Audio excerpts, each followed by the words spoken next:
Good evening, everyone.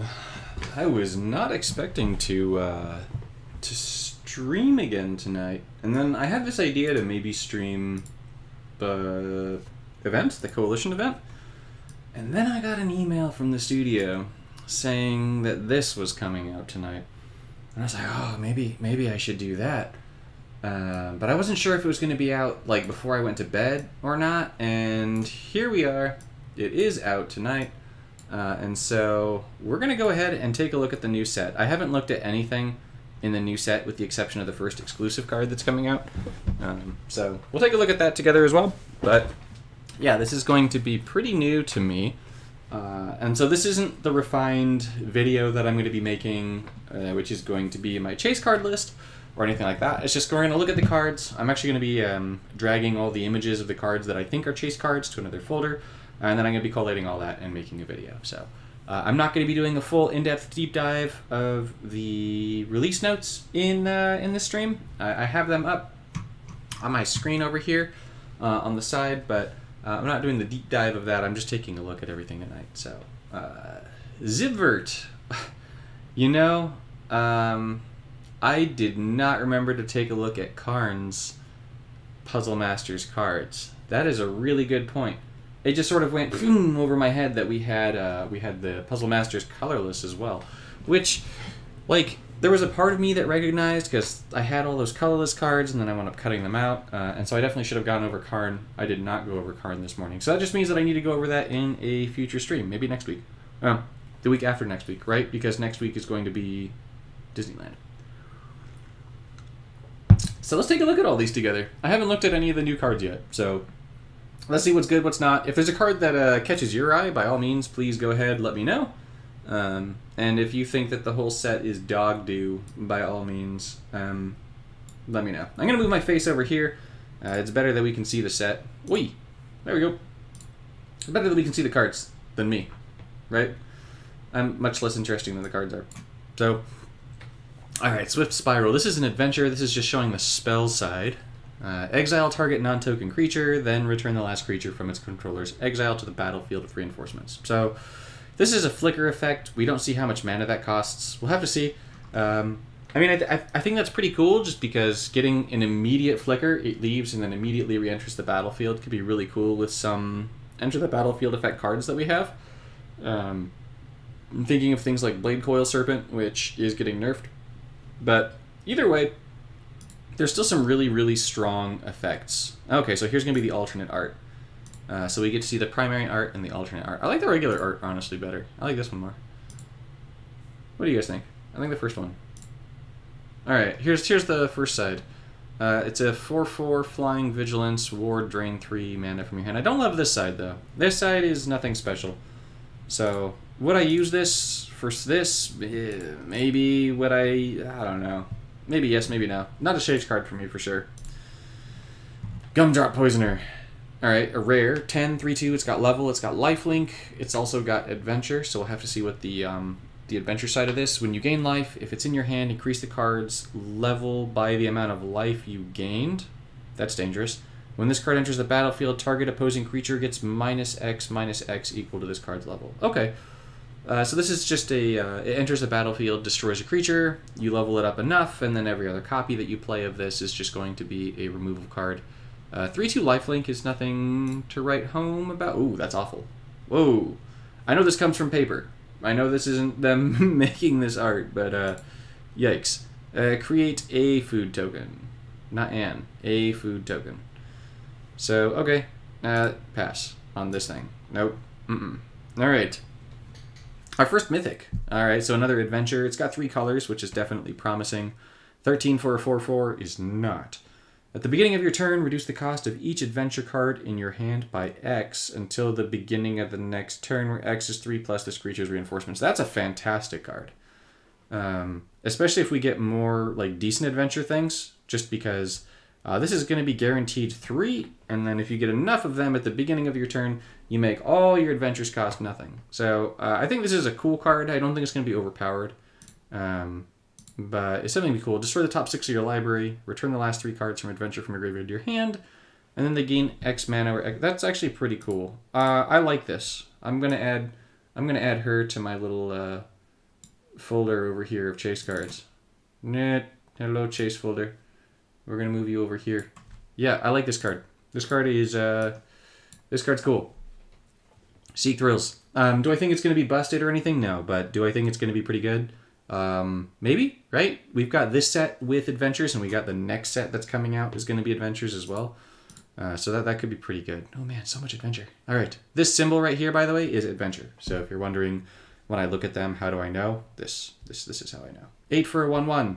Uninspiring. Prowess. So when you play a spell, this triggers. Gets 2/2 until end of turn. This creature gets 2/2 for each of its reinforcements until end of turn. Then each opposing creature with power lower than this creature gains can't block. That could be pretty solid, honestly. You just get a whole bunch of them in a loop deck. This thing could be pretty gnarly. What do? Your creatures get +2/+2. That's a permanent buff. So, this thing's at least interesting. I don't know that it's great. I'm not going to put it in my chase list. Like, the prowess here is pretty solid, as prowess goes. Especially if you wind up getting a whole bunch of copies of this. But reinforcing it only 1/1 is not great.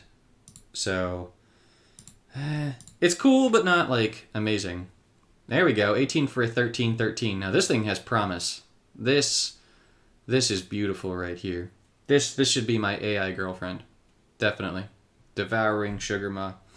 All right, at the beginning of your turn, choose between roll, support, and none. What's support? If you choose roll or support, a random card you control of the chosen type is destroyed. Otherwise, this creature gains can't block, can't attack, or can't... Oh, you gotta choose one of these every single turn?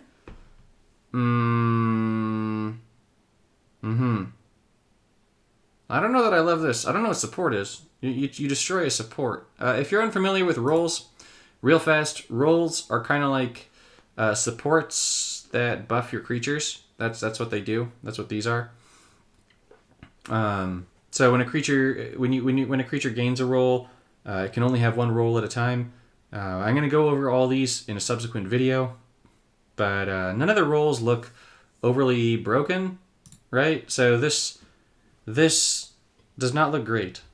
The gaining can't attack if you're not destroying a roll means you need a roll every single turn, and that's kind of rough. So I'm going to go ahead and say that this is not great. Wait. Support. You choose roll or support. So it's going to destroy a support. So it's going to eat up your food. So you can make food have for dinner. Devouring Sugar Ma. Okay, so you're going to make food. You can destroy the food and then have this. I could see a world where this thing's okay, but it's not standing out to me. Not enough. Okay, this I predicted. I predicted this card. When spells you control have lifelink, so it's an okay effect. Deal 4 damage to any opposing target. Also solid, but not anything to write home about. All right, next. Horned Lock Whale. I mean, I love the picture. Honestly, I love the art in Eldraine. Eldraine is such good art. 6/6 Defender, Flash, and Ward, and Adventure. Ward to drain 6. When it enters the battlefield, if it's not your turn, it gains can't block until end of turn. Well, then why would I flash this thing onto the battlefield? Just so my opponent has one less turn to kill it? Alright. I don't love this. 6/6 Defender with Ward is okay, but... Alright. Return target opposing creature to the top of its owner's library. Well, that's solid. Alright, so you get removal, and then you get this thing. I mean, this is good for new players, right? If you don't have a big collection, this serves as, like, pseudo-removal. They're stuck drawing the thing the next turn, and then this. The downside is that means that if you're doing it to an adventure card, they get to cast the adventure, and then they get to play it again. So I'm not in love with this. It's good. It's not bad. It's just not great. So let's keep moving. Oh, yeah, this thing. This thing I was really excited about. Rocket Raccoon. When you match green gems, convert X green gems to green. X is 1 plus this creature's reinforcements. What? Okay. Anytime you match green gems, you're going to convert green gems. That is really dangerous. Is this thing just going to be able to infinitely match green gems? This is a problem. When you match green gems, it doesn't say by swap. This thing could just infinitely convert the board to green if you have enough reinforcements. This is messed up. This is a problem. What? Please, for the love of God, say they've tested this. When you match green gems, convert green gems. Okay, Rocket Raccoon. You're going to be a chase card. What the hell? Okay. What? When you exile a card from your hand, if it had 6 or more mana, you may return this creature to your hand. Right. Okay, so it's got that feedback loop. What's your spell side? I love the original art more than this one. That's actually kind of cool, but I like the Rocket Raccoon. Destroy the top 10 cards of your library. Pick one of the first 4 creatures, enchantments, or lands with the greatest mana cost from your graveyard and put it... Oh, I love this so hard. This card is beautiful. I love this very much. Okay. Yeah, this card is much love for this. Do I have to rename these things? Yeah, I'll do that later. Bramble Familiar. This card is broken. Chat, do you guys see this too? Like, when you match green gems, convert gems? Does anyone else see this as an infinite problem? Like, granted, you need to have a bunch of them, right? Like, in some fairness, you do need to have a bunch of them out. So you're going to need some way of reinforcing it a bunch. But either way, this just seems... This seems cancerous. That you just convert green whenever you match green. What reinforcements from Lich Knight's Conquest? Like, what are they thinking? Okay. We're going to move on from Rocket Raccoon, but that card looks busted as heck.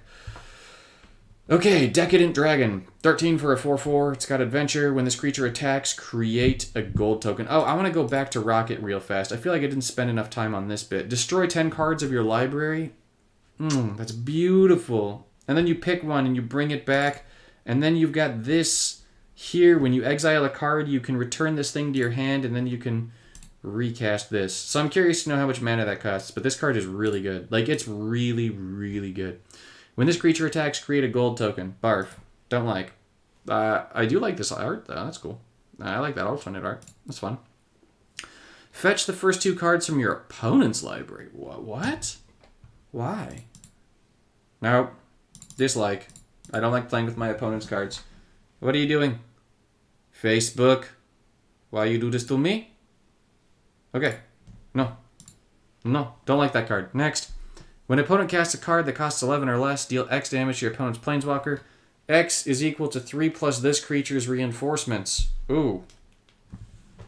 I mean, I like this for Legacy, right? Like, if you know you're up against a green conversion deck or some other kind of loop deck, you drop this thing down and your opponent they just die. Rishkar's Expertise becomes Death in a Bottle. Return target creature to its owner's hand. I like this, actually. I like this for Legacy. I don't like this for Standard right now. But I like this for Legacy. I'll put this in my chase card list. Just for something to look out for, because, yeah, this... It's always nice to be able to kill your opponent when they try to combo off on you. Kellen. Alright, this card's a mythic in the actual set, too. 2/2, double strike. Also, the adventure. At the beginning of your turn, your creatures get plus X plus 0. X is the number of equipment, and aura plus the number of auras in your graveyard. I'm not sold on this thing. 12 for a 2/2 double strike is okay. Equipments and auras are not yet great in Puzzle Quest. Fetch the first equipment or aura from your library. Okay. Don't love this thing. It's okay. It doesn't look great. Next. Cruel Somnophage. At the beginning of your turn, this creature gets plus X until end of the... Okay, until the beginning of your next turn. Where X is the number of creature cards in all graveyards. I mean, that's okay. It's not anything, like, crazy, right? You can run this with something that's going to be dumping a bunch of creatures or a bunch of things in your graveyard, but this being temporary and it having a base 1/1, I don't know. Destroy the top 4 cards of target player's library. Instead, destroy the top 4 creature cards of that player's library. That's interesting. I'm still going to say no to this. It's another one of those cards, like, so far, I feel like the theme of the set so far as we get to Can't Wake Up is, like, there's some good cards in here, and there's some interesting cards, but I don't know about, like, I need a lot of these cards so far. Like, none of them are, like, I definitely want to build off of this, except for, like, Rocket Raccoon, who's just busted. When this creature dies or loses a reinforcement, draw a card. It gains 3 mana, you lose life, and the spell version of this is draw a card, it gains 3 life, you lose. Now, dislike. Nope. Nope. Next. Virtue of Loyalty. Alright, so here we get to look at the virtues. These could be pretty good. Wow, there's a lot of alternate art cards. I have, I suppose, a little bit more information on this, but I can't really talk about that right now. So, okay. At the end of your turn, your creatures get +1/+1 permanently, okay? Creatures you control get +1/+1 for each of their reinforcements. Very much like this. Your creatures gain vigilance until the beginning of your next turn. Very much like this. Your creatures with stun counter lose stun counter? Why? Oh, wait, no. Stun counter is bad. Yeah, that's good. What am I talking about? This is fantastic. Alright, I like this card. What does your spell side do? Create a barf. Ugh. Make a 2/2 Vigilant Knight. Ugh. But this is good right here. This is great. You're playing with tokens. This thing is really, really good. They basically like doubles the power of your 1/1 little critters. And giving them vigilance is pretty solid too. So yeah, I like this. I like this a lot. Virtue of Loyalty. You're moving over to the chase list. I like you. Yeah. This spell side is butts. All right, Virtue of Knowledge, blue virtue. There's a virtue for every color, by the way. So we're gonna see all the virtues. Let's see. When you cast a creature card, if it doesn't have the Knowledge emblem, create a copy of that card in your hand. That copy's power toughness are debuffed into a 0/1. It gains the Knowledge emblem and full mana. So this seems a lot like the Elish Norn from the last set. You cast a creature, and then you play another copy of it. When you cast a support, if it doesn't have the Knowledge emblem, create a copy of that card in your hand. It gains the Knowledge emblem and full mana. This is pretty good. You're just basically saying that you're going to get a whole bunch of extra shields on your supports, and then your creatures are going to come down twice. Create a copy of target creature you control to your hand. That copy gains the Knowledge emblem and full mana. Ooh. Okay. That's pretty solid as well. You're not getting this, but either way, you're getting bonus triggers. I like Virtue of Knowledge. This can go over here too. Getting to double cast things is good. Getting the bonus here is pretty solid. Because you're going to be casting this. Right? You're casting that. What about this one? Yeah, that's casting too. So those are both going to help enter the battlefield, and they're going to help when cast. So I could see some pretty wacky things happening with that. Virtue of Persistence. This should be bringing things back from the graveyard. At the beginning of your turn, pick one of the first 4 creature cards from your graveyard and bring it back. Yep, you get to go to my chase list. I like you. Until end of turn, target creature gets -3/-3, and then an additional -3/-3 for each of its reinforcements. You gain 6. This is butts. Do not like. However, I like the first side. I will want this for my Liliana decks, because I like throwing things in the graveyard. Or at the very least, you can play black-green and use Gather the Pack and throw things in your graveyard. That looks solid. Virtue of Courage. Are you going to double damage? At the beginning of your turn, draw a card. It gets 3 mana and oh god. Outcast is a terrible mechanic. Alright, gains 3 mana and Outcast. When a source you control deals non-combat damage to your opponent's planeswalker. The last card in your hand with Outcast gains mana equal to that damage. Okay, wait. Source you control deals non-combat damage. Okay, so...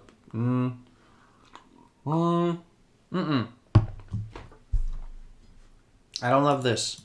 What's this? Deal 4 damage to any target. I do not like the red one. Outcast is not a good mechanic. I mean, you're going to be drawing an extra card, but no. Outcast is a big loss right here. Skip. Red one. Ooh. Oh. Increase all of your mana bonuses by 3? There's a lot of cards that have effects based on your mana bonus. This is cool. What does your other side do? Return the first creature from your graveyard to your hand. If the last card is a land, it gets full mana.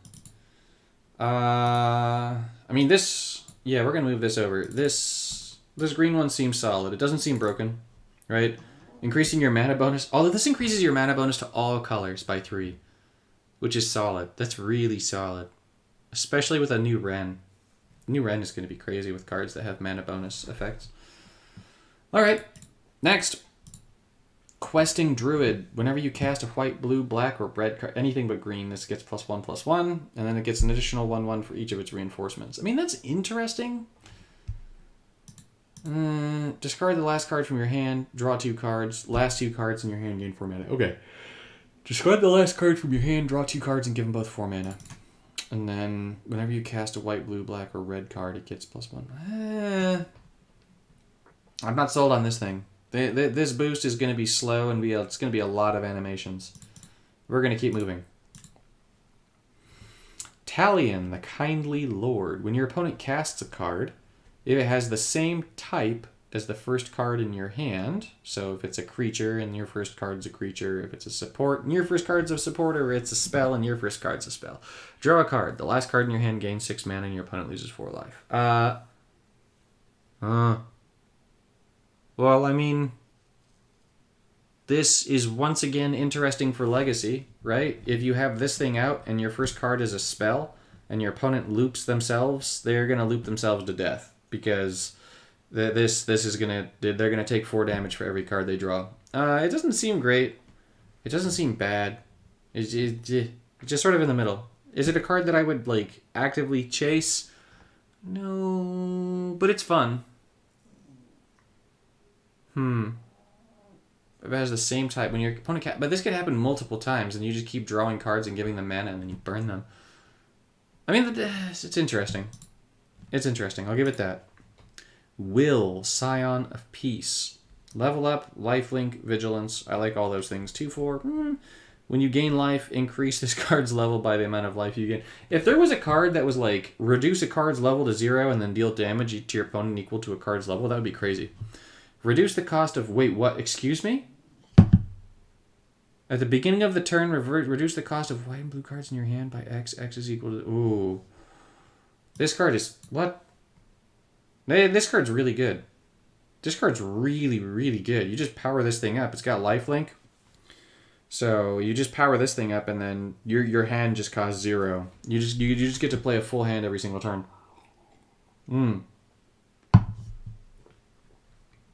Yeah, Will, Scion of Peace is going to be good. That is very good. Don't love that art. This art is really cool. Not so much here. I'm not sold on this.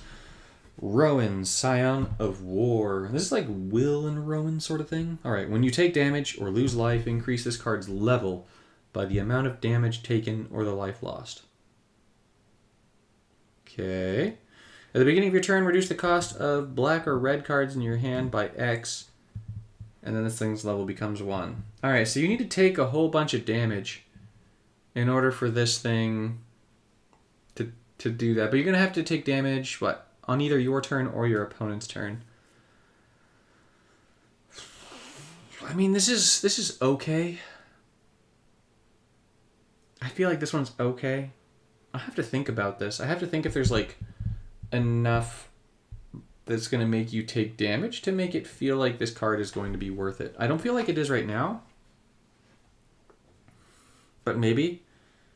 Like, you could run this with, what? Liliana of the Veil. You could run it with Angel of Suffering. You're going to take the damage. You're going to gain that all back as life. And then all your cards are going to cost nothing. But then you're running a 4/2 and a 5/3 with no way of killing your opponent. So whatever you're reducing the cost of is going to have to kill your opponent.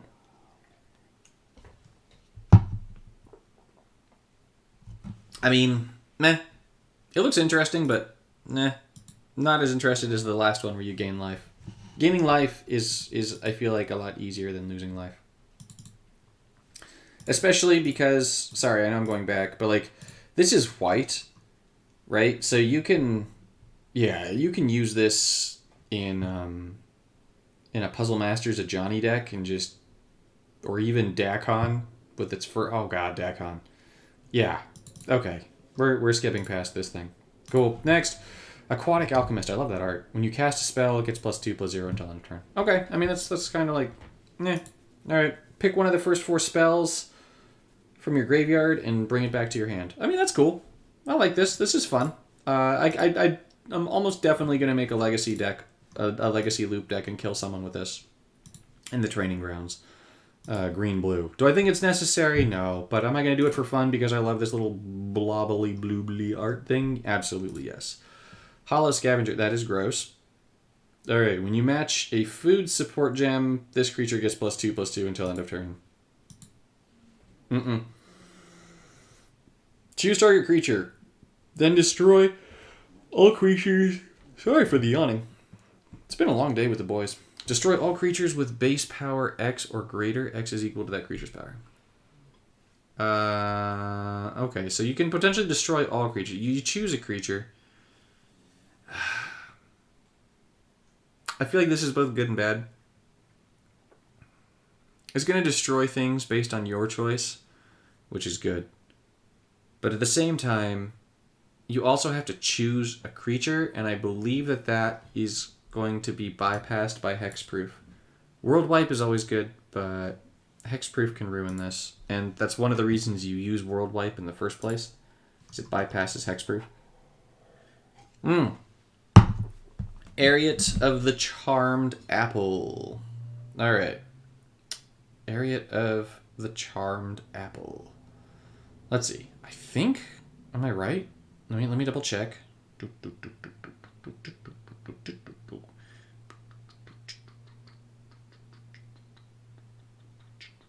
Things that I can share. Okay, so this is going to be the first exclusive. So this is going to be an exclusive card in the new set.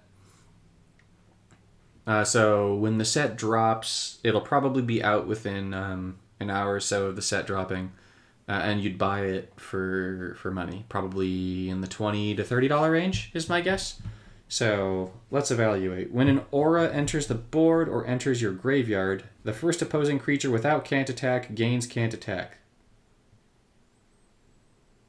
At the end of your turn, your opponent loses life and you gain life equal to the number of creatures with can't attack your opponent controls, including their reinforcements. Okay, this is a really good card. I'm putting that in the chase list as well. Whether or not you buy it is up to you. Obviously, I'm going to want to test this, but this is a really good effect, especially since it enters the board or enters your graveyard. Like, you can just discard stuff. You can use Liliana and just give your opponent a whole army of things that can't attack permanently, because when this thing dies, they're going to keep the can't attack. And it's just going to give it to all your opponent's creatures. And then they're gonna start dying equal to the reinforcements. So this seems like a really, really good card. But yeah, this is going to be the first exclusive in the new set. All right, let's keep moving. Oh, there's a full art version. I wonder if that means that you can get it from Fiblethip. So even if you don't spend, you can still get it with the full art. That's cool. I like that. Besotted Knight, 3/3 for 7 barf. Gains Royal Roll, barf. If you're wondering, Royal Roll. Royal Roll. At the beginning of your opponent's turn, they may drain X mana. X is the number of creatures you control with Royal Roll times 4. So up to 12 mana. If they don't, your creatures with Royal Roll gain Hex, Proof, and Vigilance. Giving your creatures Hexproof is solid, but that thing sucks. This, it's okay. I mean, it's a common, though, so whatever. Pollen Shield Hair. This card is interesting in paper. At the beginning of your turn, token creatures you control get +1/+1. Token creatures you control get another 1/1 equal to their number of reinforcements. That's actually solid. I like this. That's terrifying. Target creature you control gets +X/+X until end of turn. X is the number of creatures you control, including their reinforcements. Ooh, I like this card. This card's fun. I obviously love tokens. But, yeah, this card's cool. Hair raising. That's good. I like the pun there. And maybe I need to be paying more attention to these adventure... Bear Down? Oh my god, I do. Hold up. I have to check this out. Besotted Knight. Betroth the Beast. Okay, so Beauty and the Beast. Okay, we're gonna keep moving. Alright, Storm-Killed Vanguard. I wish I had been paying attention to all that other stuff earlier. When this creature attacks, target opposing creature with base power 2... No, that's awful. Destroy an opposing artifact or enchantment. That's okay. This is just solidly okay. 3/4 for 6. Okay, target creature gains Cursed Roll and Stun Counter 1. Cursed Roll. When a creature you control... No. Yes. At the end of each turn, if you don't... No. Base power becomes 1/1. Alright, so... Target creature gains Cursed Roll. At the beginning of your turn, base tower and top touch your creatures with Cursed Roll becomes 1/1 until the beginning. I mean, this is solid. This is solid. So this just makes it so that one of your opponent's creatures is permanently a 1/1. And then stun counter means that it's not going to be able to... That's going to get disabled for a turn. Let's see, this is kind of okay, right? Like this is going to neuter some big creatures. I'm not as sold on that as like bouncing it, but that's at least solid, right? Especially from the common standpoint. Wait, what is this called? Desperate Parry. Alright. How about this thing? Return target creature, costs 11 or less. Pass. Entry denied. You shall not pass. Pick Lock Prankster. Another one of these. Alright, destroy the top 4 cards of your library. Then pick one of the first 4 spells or fairy cards, fetch it, and give it 2 mana. On this side.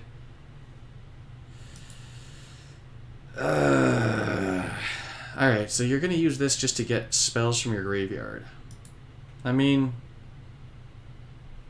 Yeah, I'm not sold on this. These adventures come into your hand as creatures, so if you're going to try and loop this thing, it's just not going to happen, right? Like, it's going to be casting the Pick Lock instead of Free the Fae.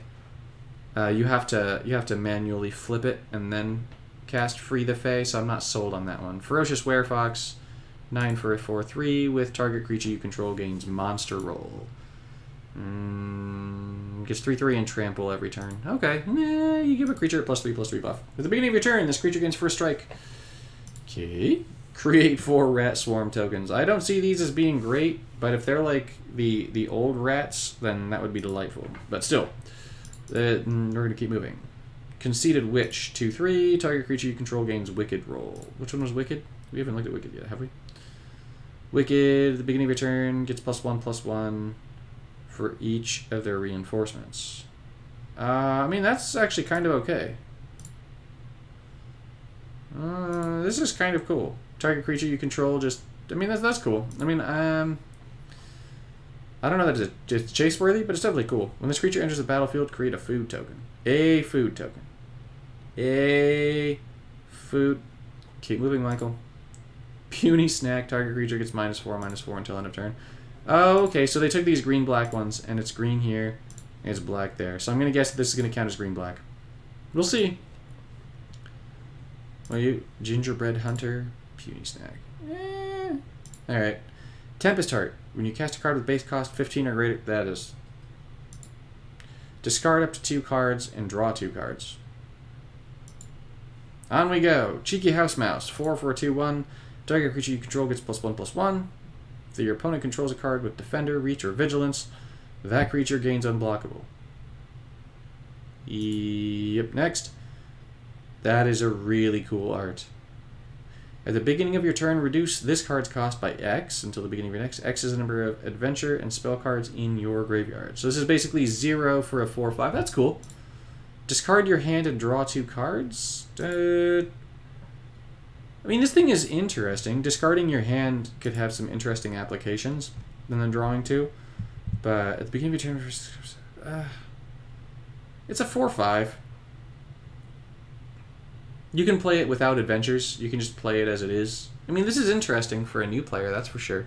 Throw it in like a Rawl deck or something, and then spam Rawls first, get a bunch of cards in your graveyard. Alright. Picnic Ruiner. Okay. When this creature attacks, if you control a creature with 4 or more power, this thing gets double strike. Okay, so it's 2/2 double strike, pretty much always. And creatures you control get permanent +1/+1. A little double striker. When you cast a card with 15 or greater, the opposing creature with the greatest power gets stun counter 1. Now that's actually kind of cool. You have to cast a lot of things. Discard up 2 cards, then draw up to 4 cards and give them 2 mana.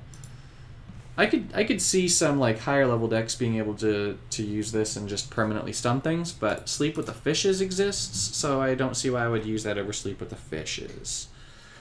When this creature enters the battlefield, your opponent discards the last card without mana from their hand. Okay. Drain 5 mana from the first card in your opponent's hand. I see what you're trying to go for here between these two, but it's okay. Grabby Giant. When you match an artifact or land support, draw a card. Aw, man. It only triggers once per turn. This was going to be so cool with Koth. New Koth, not old Koth. Create a gold token. I need to talk to them. A gold token. All right. Emodaine's Recruiter. When this creature enters the battlefield, creatures you control get 1/0 and haste. Then creatures you control get 1/0 for each of their reinforcements. I mean, this is a cool card. Mono red. Okay. Red white.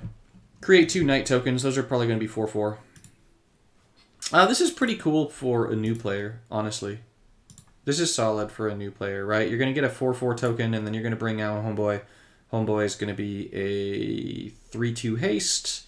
And then these back here are going to become 4, 5/4, 6/4, and haste. Okay, I mean, it's okay. 11 mana for a 5/4 2-headed hunter. Yikes. Target creature gains double strike until end of turn. Always love double strike, but the flip side just doesn't appeal to me too much. This is Celebration. That's what this new one is. At the beginning of combat on your turn, Celebration, this creature gets +1/+0 and gains lifelink. Celebration's kind of funky. You have to cast 2 cards and meet a threshold for it. Let's bring ourselves down to Celebration. So, okay, so 2 cards have to enter the battlefield. So if 2 cards enter the battlefield in a turn, this gets Celebration. All right. When it enters the battlefield, create a Rat Swarm token. Your rat creatures gain the Wicked roll. I'm going to guess that the Rat Swarm is going to be a creature. It's not going to be a support that drains your opponent's life like the old rats. I'm going to look up Rat Swarm real fast in game. But anyways, when this enters the battlefield, draw a card. When you cast a card with base cost 15 or greater, draw a card. I am interested in this. Green casts a lot of cards, and the 15 or greater is definitely going to be tricky, but that's solid. Ooh. We have our first masterpiece. When this creature enters the battlefield, target creature you control gains monster roll. So that's going to give it +3/+3 and trample every turn. At the beginning of your turn, this creature gets +3/+3 for each aura card in play and in your graveyard. Okay. This is going to be a permanent +3/+3 boost. So let's say that you choose to give Uriel monster roll. Oh, and it has hexproof. Cool. Okay. So let's say you give Uriel monster roll, you're going to put the aura on the battlefield. Auras are going to be, the rolls are going to be auras that are in play, right? They're auras that are in play? That's how they work? I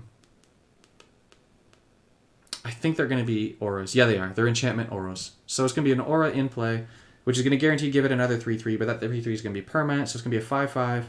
And then that first combat, it's going to be an 8/8. And the second combat, it's going to be an 11/11.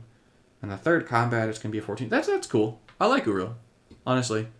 And then the more rolls that you have, it's cool. I'm not going to put it as a chase card, just because you can only have one roll on a creature at a time.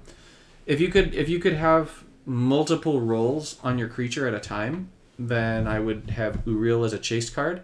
But you'll see here, when a creature gains a roll, remove all other roll tokens that creature has. So you can only give something one roll. Verdant Outrider. Activate 4 green as long as your opponent controls a defending thing. This thing becomes unblockable. Pass. Voracious Vermin. Rat Swarm. There's a lot of these rat swarms. I want to know what the rat swarms do. We don't have them now, do we? Rat Swarm. No, we don't have anything with Rat Swarm. Okay, so this isn't like the old rat tokens. The Plagues? I think they're called Plagues. Plague Rats? Something like that. When a creature you control dies, this thing gets +1/+1. When a Rat Storm token you control is destroyed, this creature gets +1/+1. I wonder if those Rat Swarm tokens are going to be like imminent death things as a result of this. Or if that's just rat stuff. Ooh, yuck. Warehouse Tabby. When enchantment you control is destroyed, get a Rat Swarm. When you match a black gem, this thing gets Death Touch. Okay. That is cool art. Magic makes really pretty art cards.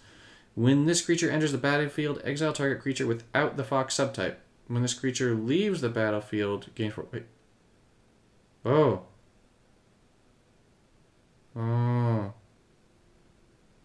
Oh, this is cool. I like that. I like a creature that also serves as removal and it blocks something. This is a cool card. Yeah, because this thing's going to come in. Basically, nothing is a fox at all. Like, nothing good is a fox. So you're just going to be able to play this and then exile something, and then you're going to be able to have this come in and defend. So that's okay. Wicked Visitor. This reminds me of that villain from the first Guardians of the Galaxy movie. And I'm forgetting his name. Not Thanos. Oh well. When an enchantment you control is destroyed, your opponent loses life. Okay. Wild Research. Now they're a masterpiece. 3 colors. We like that. This is going to be fetchable with Meeting of the 5. That's dangerous. Mana Field. Draw 2 cards. Discard a random card without mana from your hand. Then each enchantment, spell, or card with adventure in your hand gains mana equal to the number of enchantment, spell, or adventure cards in your graveyard. Okay. Draw 2 cards, discard a random card. Then your enchantments and spells are going to gain mana equal to stuff in your graveyard. I'm going to have to play with this to see if I like it. I like the drawing cards thing. I don't love that it's a mana field thing. You have to have conversion to make this work reliably. Getting the mana to stuff in your hand is cool, but it's a once a turn thing. So this could be good, but I don't see it being great. It's cool though. Witch's Mark. Target creature you control gains Wicked Roll. Discard a card, then draw 2 cards. Is Wicked Roll the +1/+1 for each reinforcement? Yeah. Okay. Yenna. Red Tooth Regent. White-green, 16. That's pretty high for a 4/4. You better have a cool ability. Create a copy of the first enchantment card in your graveyard and give it full mana. Okay, that is really cool. Whoa, what the heck? Okay. If you control a creature with a roll, target creature you control gains Royal Roll. Then this creature gains Vigilance until the beginning of your next turn. Fetch the next enchantment from your library. Well, this card's pretty cool. The roll thing is not great. Royal Roll is actually a pretty solid roll as rolls go. Royal Roll. Here we go. At the beginning of your opponent's turn, they may drain mana, and they gain Hexproof and Vigilance. I mean, okay, whatever. Hexproof is good. What? Enchantment. I wonder, is there like a stacking enchantment in Standard that we would just want like a ton of? Are there? One with the multiverse is definitely solid. Oh, you can get sagas with this thing. Create a copy of the first saga. Oh. You could do this with the world spell. You're going to pick non-sagas from your library and fetch them twice. Oh, yeah. Oh, but it just fetches them to your hand. It doesn't put them in... Okay. Well, that's less good. Alright. What other enchantments would be really good? I mean, there's other sagas. The Kami War. This is just a reliable way of going, hey, the Kami War, it's just going to come out forever. And just get rid of all your opponent's stuff. You could also do this with that enchantment that's 9 mana that exiles a creature. I mean, there's definitely some cool stuff you can do with this. I'm especially interested in this with sagas. I suppose I'm going to have to take more of a look at enchantments later, but Yenna, Red Tooth Regent. This is going to go into this chase card list. That's a pretty cool card. Tale for the Ages. This can't be reinforced, so there's going to be multiple copies. At the beginning of your turn, creatures you control that have enchanted or have a roll get plus X until the beginning of your next turn, where X is the support's shield. Okay. Agatha of the Vile Cauldron. 11 for a 1/1. You'd better have a good ability. When you match an activated gem, convert X gems to red or green. X is this creature's power. Okay. Can trigger 3 times per turn. I already love the idea of this with Puzzle Master's Chandra. Activate 2 red. Oh, and activate 2 green. Creatures in your hand and creatures you control get +1/+1 in haste. Ooh, that's cool. Creatures in your hand and creatures you control get +1/+1 in trip. This is an interesting card. When you match an activated gem, convert the gems to... I'm going to put this over just because I'm intrigued by this. Just because I could see there being dicks that this would be... I don't think this is going to be a great card, but I think it's going to be a good card. It looks fun. That's what I'm going to call this. This looks fun. I like the look of it for fun, but I don't think it's a necessary card for, like, great stuff. Bargain. This creature fights target opposing creature. Alright. Bargain is going to be you sacrifice a roll or a support, right? Sacrifice a roll or support and you get bargain. So 4/4 just isn't enough beef in order to fight. Although this art is fantastic on this thing, by the way. I know that I've said that about a lot of these cards. I really like the art in the set. When this enters the battlefield, draw 2 cards. I mean, I love this for Jace Unraveler, but it's not necessary. Archon of the Wild Rose. 4/4 for 16. When it enters the battlefield, target creature you control gains royal roll. Your creatures with a roll get +4/+4 and flying.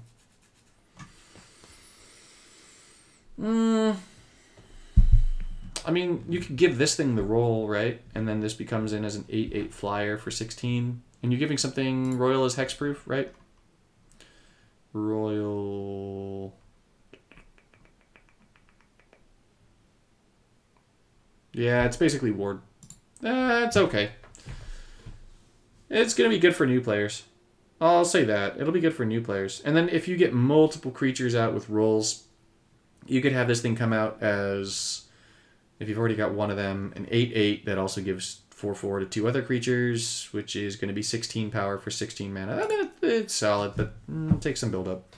Target creature gets +2/+2. Bargain, it gets flying and lifelink. Yeah, it's only 1 turn. You got to sacrifice something. Army of Mice. Celebration, if you've got 2 cards that entered the battlefield. No.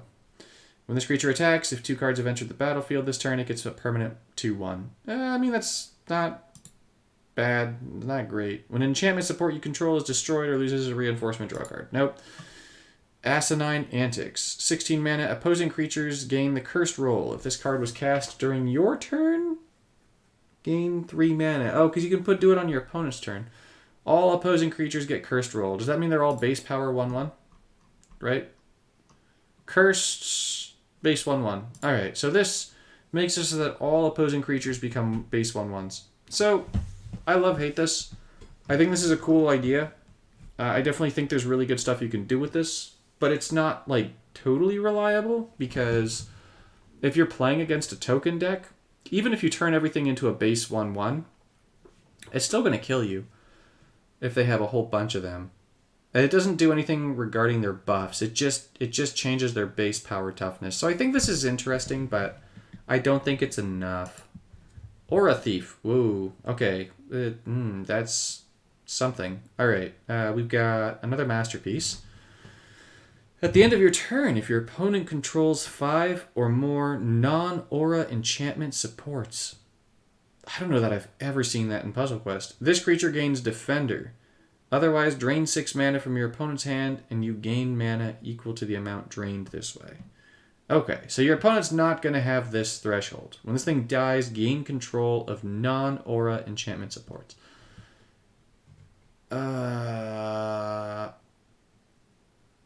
Alright, this thing gains Defender. Otherwise, drain 6 mana. So you're just going to drain 6 and gain 6. I'm not sold on this dude. Barrow Naughty. At the beginning of your turn, if you control another fairy, this creature gains lifelink. Okay. When you make a black gem by swap, no. At the beginning of combat on your turn, celebration. So if 2 or more cards have entered play, this target creature you control gets 1/0 and menace. Okay. Beseech the Mirror. Pick one of the first 4 cards from your library, fetch it. It gains half of its mana. Bargain. Instead, give it full mana. That's going over. I like this a lot. I wish it was more than the first 4. This was what I guessed it would be.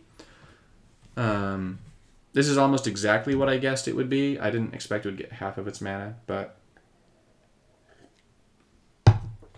this card's solid. I mean, picking one of the first 4 and giving it mana, and you have to charge it for 13. I don't know. Maybe. I think it's solid. I have to play with it. Your first creature gets 3/3 if you've had 2 things. Bitter Chill. Target opposing creature gains stun counter 5. Look at this. Yeah, the enchantments are supports. That's interesting. Okay, so they're turning auras instead of from spells into supports. I like that. That's how they are in... Well, that's not exactly how they are in paper. I mean, they are enchantments, and enchantments are kind of supports. Well, I need to think on that. When this creature attacks or blocks, your opponent draws a card. Okay, so basically it doesn't get to do anything for 5 turns, and then once it attacks, it draws a card. I mean, that's okay. Sleep with the Fish is better, but that's okay. At the beginning of your turn, you lose 3 life and create 2 blue fairy tokens. Okay. If these fairies are 1/1s, then this is not good. If these fairies are 2/2s, then this is good. We'll just have to see how big those fairies are. I'm going to guess that they're going to be 1/1s. So you're going to lose 3 life to make 2/2 worth of fairies. That would be kind of like Bitter Blossom in paper. Bitter Blossom is a really good card in paper, or at least it used to be. But I mean, I feel like in Puzzle Quest, this just isn't enough. I mean, it does make a bunch of fairies, so if we get something that's like have a bunch of fairies and then boom, boom, boom, boom goes happening, then cool. But yeah, Blossoming Tortoise. Next card. I do like this card in paper. When this creature enters the battlefield or attacks, destroy the top 4 cards of your library. Then return the last creature or support land card from... Or support land card. That's not confusing. Okay, return the last creature or land from your graveyard to play. At the beginning of your turn, convert X gems to green. X is 2 times the number of lands... Oh. Whenever a land creature enters the battlefield or is reinforced, it gets +1/+1. Oh. I like the Tortoise. I love the Tortoise. This is becoming a chase card. If you didn't know, I love turtles. I love turtles. And Tortoises are kind of like land turtles. Let's just call it what it is, right? A Tortoise is a land turtle. That's basically what this thing is. And this is a beautiful Tortoise. Look at this. It gives you free goodies, free creatures. We like that. Free creatures, muy bueno. Oh man, this is going to be so good with Ren. And then converting gems. This is going to convert so many gems. Oh, that's beautiful. And then when a land creature enters the battlefield. I don't know about how many land creatures. Finally something to excite us. I am very excited about Blossoming Tortoise. There are cards that I am excited about in the set. There's a lot of mediocrity in the set, but that's also kind of what I expected based on the paper version of the set. But we'll see. I'm not all the way through. We've only seen a few of the masterpieces and a number of the mythics. There's some really good cards in the set, and there's a lot of like fun cards. I think that if we didn't have 3 years of standard, that this set could be really interesting to play with. But so far, I feel like we're just not going to use a lot of the cards in the set because they don't live up to other sets. And 3 years of standard. At the beginning of your turn, if you control a creature with power 4 or greater, you may discard a card if you do draw a card. Nope. Fetch the first land card from your library. Yes, I like this. Create 3 forest tokens. I like that too, but you have to destroy something to get these forest tokens. I mean, this doesn't give the land mana, so I'm not like totally sold on this card, but I don't hate it. I like lands. Destroy an enchantment card your opponent controls at random for 4 mana. Okay. Calyx Guided by Fate. Isn't Calyx a planeswalker? A green-white planeswalker? Anyways, 6 mana, Constellation. A random creature you control gets +2/+2. That creature gains trample until end of turn. Is it Constellation whenever you play an enchantment? Right? I think it's whenever you play an enchantment. And that's how that works. Clear filters. Constellation. This ability triggers whenever you cast an aura or whenever an enchantment enters the battlefield. Yeah, okay. Random creature you control gets 2/2 trample. When a creature you control deals combat damage to your opponent's planeswalker for the first time during your turn, if you control a creature with a roll, target creature you control gains a random roll. Otherwise, create a copy of a random non-token support card you control in your hand. Okay, hold up. When a creature... If you don't control anything with a roll, so let's pretend that we're ignoring rolls and auras, yes. Let's pretend that we're ignoring rolls here. When a creature you control deals combat damage to your opponent's planeswalker for the first time during your turn, create a copy of a random non-token support card you control in your hand. And give it full mana.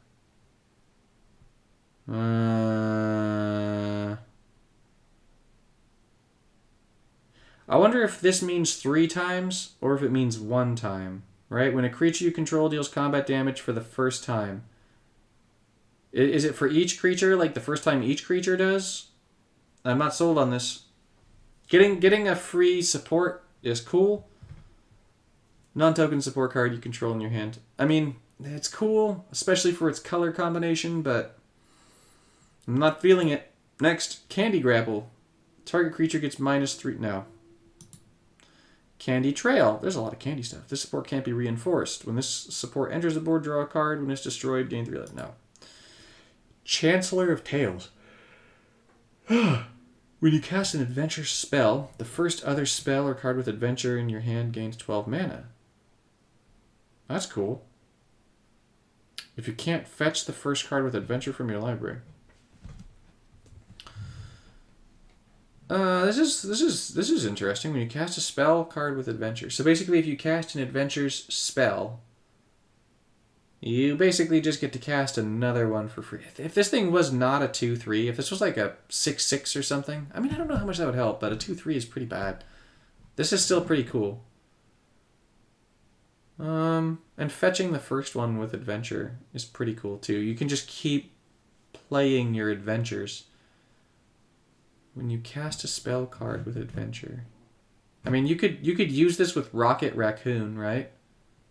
This could help you just get a whole bunch of Rocket Raccoons. And then if you can't, fetch the first card. So you use this with Rocket. Rocket is the only adventure spell in your deck. And you use this thing to fetch a whole bunch of Rocket Raccoons. Because every time you play it... Oh, but the first other card with adventure or spell. So you can't have any other spells in your hand? The first other spell card. Or card with adventure. No. You'd have to discard all your spells from your hand to make that work. When this creature enters the battlefield, no. When this creature enters the battlefield, discard a card and draw a card. Create a gold token. Target creature you control gains Wicked Roll. No. I like the Wicked Roll, but still no. Mana Field. Discard a card, draw a card. No. Commune with Nature. Pick one of the first 4 creature cards from your library and fetch it. Hell yeah. Get over there. Pick one of the first 4 creatures from your library and fetch it for 5 mana. That is a good common. I like this. Commune with Nature. Yes, please. It doesn't give the card mana, but it also only costs 5. So, yeah, I like this. This is good. Yeah, look at this raccoon over here. Look at this trash panda. This trash panda is ready to show the world what's boss. This Rocket Raccoon. That's what the set's all about. Trash panda, Rocket Raccoon. Curse of the Werefox. Target creature you control gets monster roll, and then that creature fights the first opposing creature. Doesn't monster roll only activate at the beginning of combat? At the beginning of your turn. Okay, but this is not the beginning of it. This?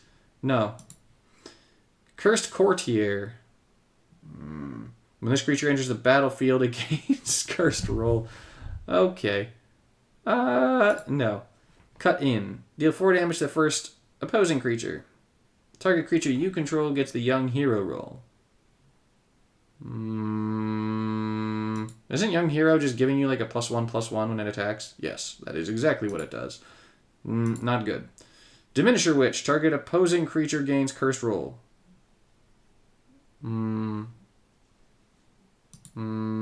Cursed roll is the base 1/1. No. Discerning Financier. At the beginning of your turn, if white is not the color with the most gems, on the board, create a gold token. Hold on. It is a human. That's fun. If white is not the color with... it doesn't have with more gems on the board. It didn't say is not the color with the... it doesn't say the more. Great job being tired. Okay. Color with more gems on the board. Yeah, okay. Mana field. If you control a gold token, which you will, your opponent gains control of a gold token. Draw a card. That card gains X mana. X is this support's shield. So you're giving your opponent gold tokens to draw cards. No. Dream spoilers. I wish that these were my dream spoilers. When you cast a card during your opponent's turn, target opposing creature gets... While this card is in your graveyard, when an enchantment support you control is destroyed during your turn, increases level by 1. When its level becomes 3, return this card to your hand. I mean, that's fun. It's a cool effect. Having only 3 creature slots means I won't use that. But it's a cool effect. Edge Wall Pack. I love this. Why is there a rat on this doggo's back? Also, whoever drew this doggo over here is just a fantastic drawer of doggos. Because this looks like a real doggo. Look at the sheen over here.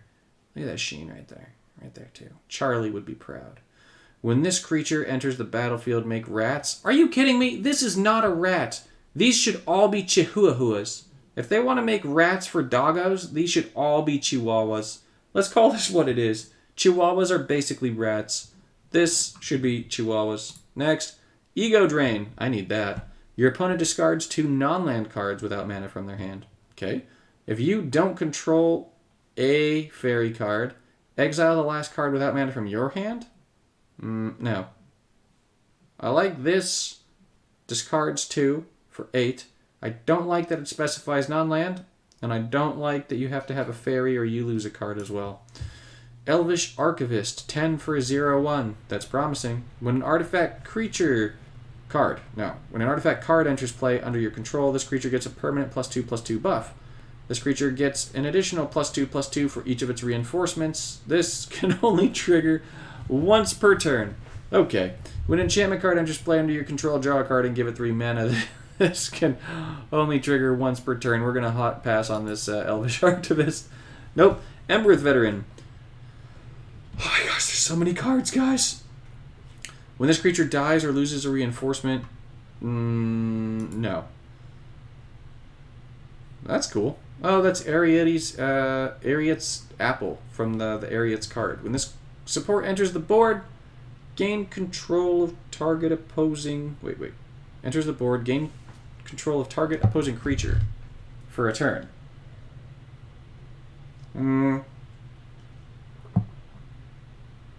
This is going to be a card that's going to be really annoying to play against, but I don't think it's really good. Just, you might wind up making a super thick creature, and then your opponent will take it and kill you with it. Ariet's Whisper. Your opponent discards the first 2 cards from their hand. Then target creature you control gains the Wicked Roll. Your opponent discards the first 2 cards from their hand. Ooh, this is good. I like this. The Wicked Roll kind of sucks. Because Wicked Roll means... Wait a minute. This isn't cursed. This is just good. What? This should not be a common. This is really good. Yeah, this is a card you're going to want to look out for. You want this card in your collection. You're going to want to use this in events probably too. Discard the first 2 cards and then you get a creature with Wicked Roll? which gives it, at the beginning of your turn, a boost and your opponent loses life. Whoa. Creature with Wicked Roll loses Wicked Roll, is destroyed or loses a reinforcement. That's really good. Wow. Okay, I like that. I like it when there are good commons, and this is an excellent common. Like this is almost like infinite obliteration level good. That's really, really good. Fey Offering. Oh, we got another masterpiece. All right. When you cast a creature card for the first time each turn, increase this card's level by 1. When you cast a non-creature card for the first time during each turn... Okay. Wait, is this... During each turn, increases card's level by 1. Okay, so if you play things with Flash, which makes sense for the Fey stuff, at the end of each player's turn, if this card's level is 3 or more, create a clue token, create a food token, create a gold token, and this card's level becomes 1.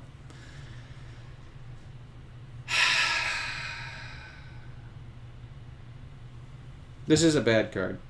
It's a really cool card. I love the flavor of this card, but this is a bad card. If I spent 400 mana jewels and I got this thing, I would not be happy. However, it's a cool. Like, I mean, I love the design of the card. This should be like an uncommon or a rare though. Because food, clues, and gold are not great.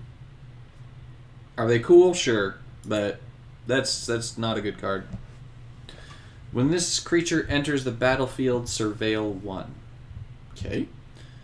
When you match a black gem by swap. If this is in your graveyard, you may draw a card. If you do 3... Wait. If this card is in your graveyard, you may draw a card. If you do lose 3 life, then exile this card. Okay. I was going to say that this card is really cool. You can put it in a Liliana deck, and then just get a bunch of them in your graveyard, and then match a black gem, and then just start drawing cards. You're going to lose life, but that's totally gravy. And then... Actually, this could still work, right? If you choose to discard it. If you got a way to discard this thing. It's just going to draw you cards, and you don't use one of your creature slots for it. I think it's a cool card. Once again, I think there's a lot of really cool design in the set. I don't know that a lot of it's going to turn into like great cards, but definitely cool design. Target creature gets -X/-X for 3 times the number of fairies, including reinforcements. Well, this is that card that I was saying would go cool with Bitter Blossom.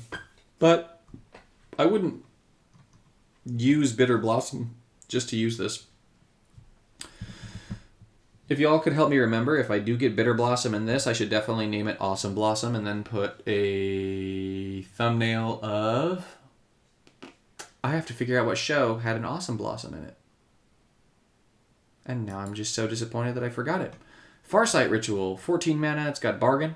Pick up to 2 of the first 4 cards from your library, fetch them and gain 6 mana. Bargain. If it's not a copy, create a copy of this card in your hand and give it full mana. Whoa. That's a good card. Oh, it's blue. Of course blue would do this. I thought it was white for some reason. This is going in the keep an eye out for this card section. That's good. That's good. Bargain is you can destroy a roll or an enchantment, I think. Or is it an artifact? I think it's a roll or a support. Roll or support, right? Bargain. Sacrifice a roll or support. Okay. That's solid. 14 is rough. 14 is definitely rough. But fetching 2 and giving them mana and potentially fetching 4, and you know whether or not you're going to fetch the 4 and giving them... Yeah, that's definitely solid. Fawn's Bane Troll. When this creature enters the battlefield, it gets monster roll. Okay, so it's going to go from 4/4 to 7/7. When this creature this creature loses a roll and gains regenerate 3. Then this creature fights target opposing creature. If that creature would die this turn, exile it instead.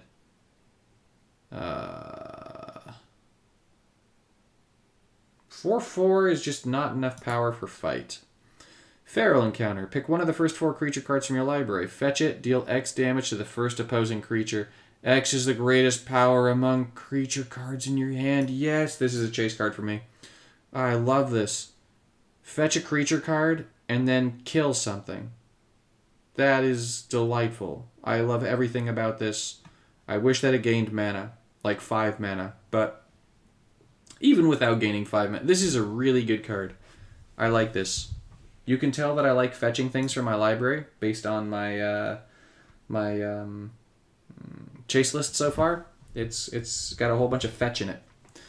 Deals 2 damage to any target and create a barf. I'm gonna draw a card though. Deal 2 damage and then draw a card. That's not the worst for like a loop deck. It's not good, but it's not the worst.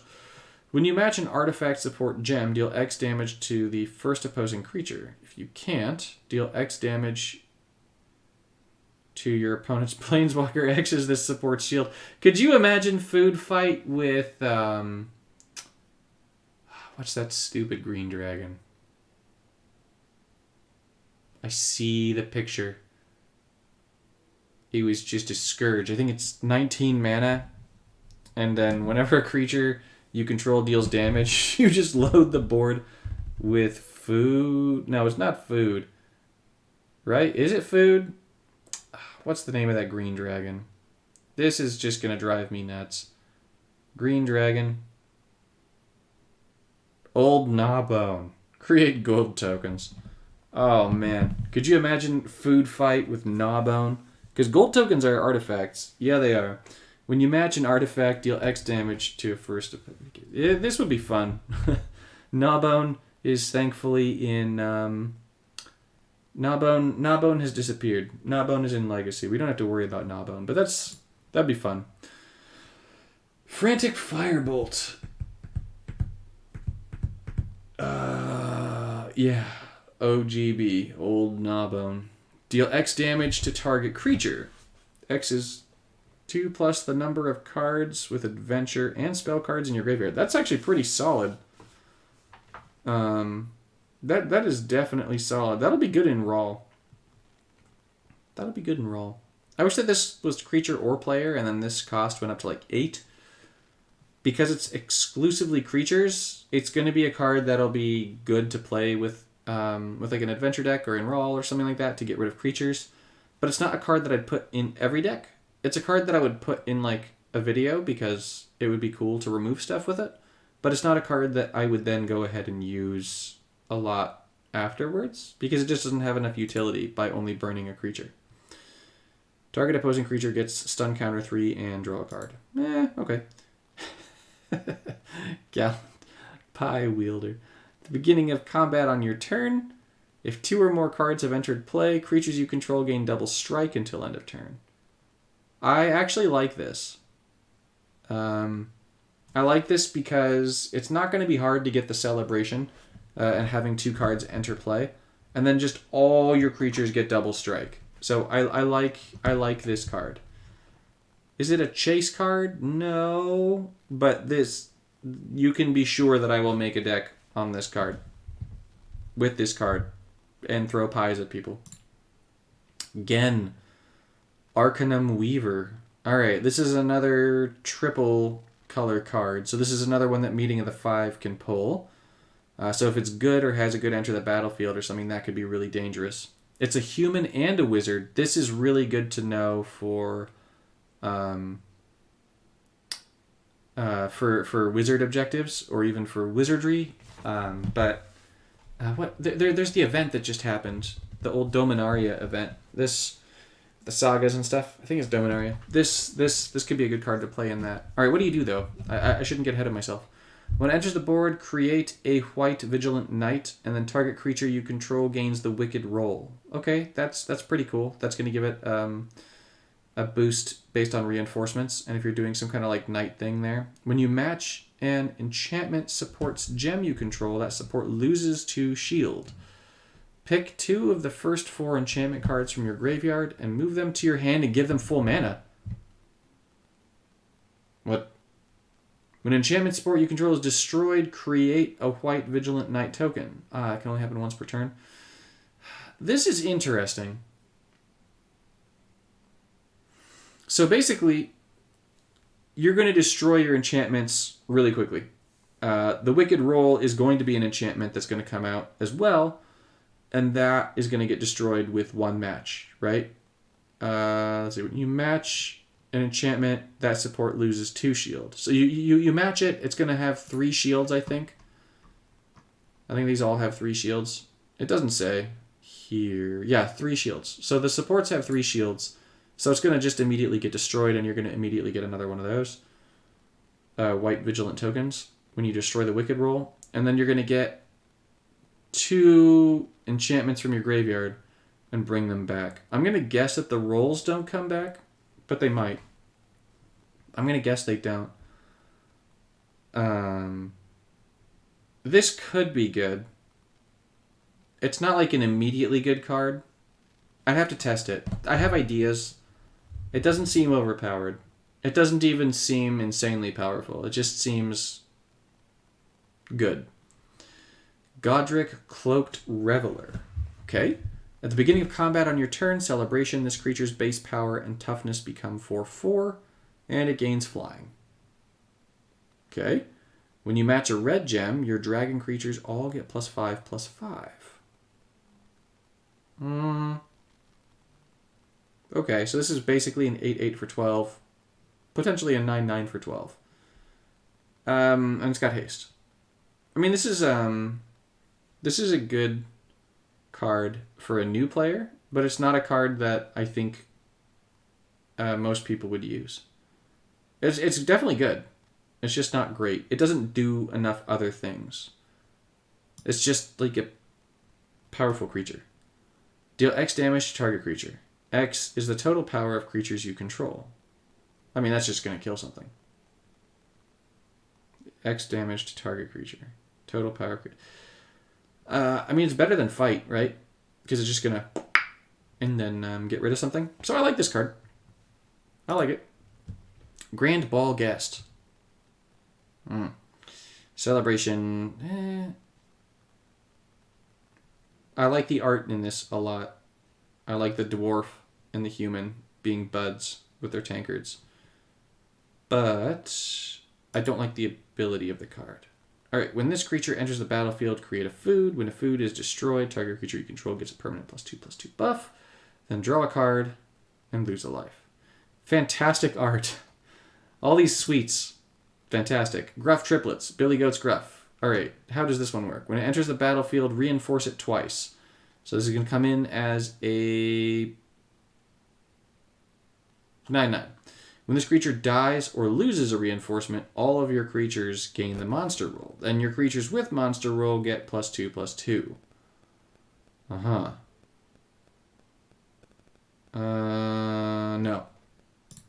No. Okay. Another masterpiece. Guillaume Master Chef. Okay. When a creature enters the battlefield under your control, create 2 food tokens. That is not bad. When a player matches a food support gem, a random creature you control without prevent damage gains both of prevent damage and reach until end of turn.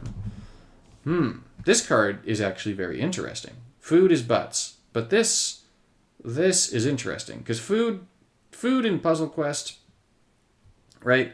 Food is just a token with 1 shield. It's an artifact, and whenever you destroy or match it, you gain 3 life. So this is going to flood the board with... if you're playing a token deck, right? I can imagine... I'm imagining now a zombie token deck where the zombies are creating food. A food zombie deck, and then when a player matches the food, your zombies are going to get prevent damage and reach. Or this thing will. And it's going to block things and kill things. I mean, this is a fun card. I actually really like this one. I'm not going to make it a chase card because I wouldn't go out of my way to chase it. But like, if I got it, I would definitely have fun with this card. I would not use this in an event, a real event, unless I had to make food tokens. We'll have to see what the new events are, right? I think it bears notice that they mentioned in their patch notes that they aren't coming out with any events to start this out. And basically that's not how they want things to be, but they wanted to make sure that the set came out on time. And in order for the set to come out on time, they had to just release the set. So anyways, this is a cool card. I don't think it's a chase card, but I think it's a cool card. Hamlet Glutton. 16 for a 6/6 with Bargain and Trample. When this creature enters the battlefield, gain 6 life, and then if you destroy something, convert 2 gems to green. No. If this was like destroy something and convert 6 gems to green, I'd be interested in this. Like, you have to get more than 2 gems for destroying something, right? Like, if you're going to destroy something, you got to get something good out of it. When this thing dies or loses a reinforcement, rat swarms. Cool. Hellhole rats. Okay. 6 for a 2/2. When a rat enters the battlefield under your control, your opponent discards the last card that can be discarded from their hand. If they can't, destroy the top card of your opponent's library. Then deal X damage to your opponent's planeswalker. X is half the mana cost of the last card in your opponent's library rounded up. Whoa, these are nasty. Whoa, look at that. All right. This is definitely a chase card for me, personally, just because you can make some really dang cool rat decks with this, because there's a few things that make rats. I'm gonna need to go through on my own and look for what makes the most rats, but this could be good. I wonder, rat, because if you do this, right?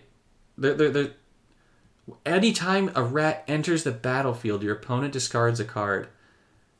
And then, jeez, could you imagine this in like Liliana of the Veil, right? Where you just make a Liliana of the Veil rat deck, where you get Liliana's third down, and then you just let the rats go. Like, I could just imagine, like, let the bodies hit the floor, let the bodies hit the floor, as all the rats come down. Like that's what's going in my head right now. That's absolutely what's going through my head right now. This looks like right up my alley. Oh, heck yeah. And you can play this in Legacy for giggles with the Rat Plague from the olden days. This is cool. I like that this enables the rats to a degree that they'll be worth playing. This is nasty. High Fae Negotiator. When this enters the battlefield, your opponent loses 8, you gain 8. Okay. Hopeful Vigil. When this support enters the board, create a white knight with vigilance. When this is destroyed, create a white knight with vigilance. And it is a knight.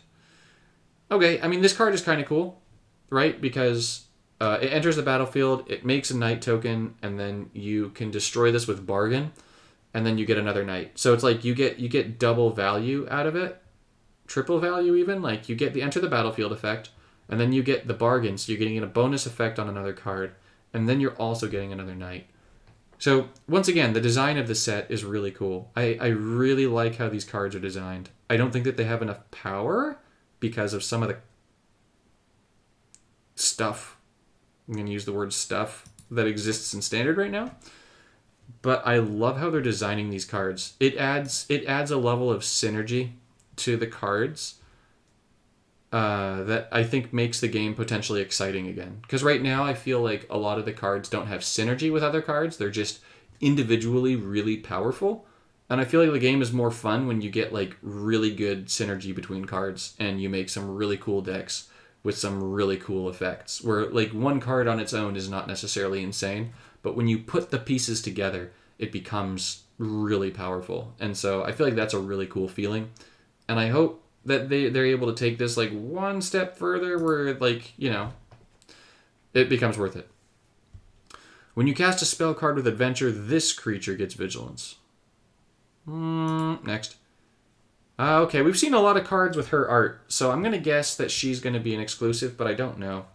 When this creature blocks, the creature it blocked gains stun. This thing has no toughness and vigilance. What is this thing going to block? When a creature gains a stun counter, draw a card. If you control 3 or more creatures, your creatures get +1/+1. Otherwise, create an Azorius Elemental token. I'm interested to know what this Azorius Elemental token does. I'm not going to put this down as a chase card until we know what that is. But I also just don't see her blocking a ton. Hilda's Crown of Winter. Mana field. Target creature gains stun counter 1.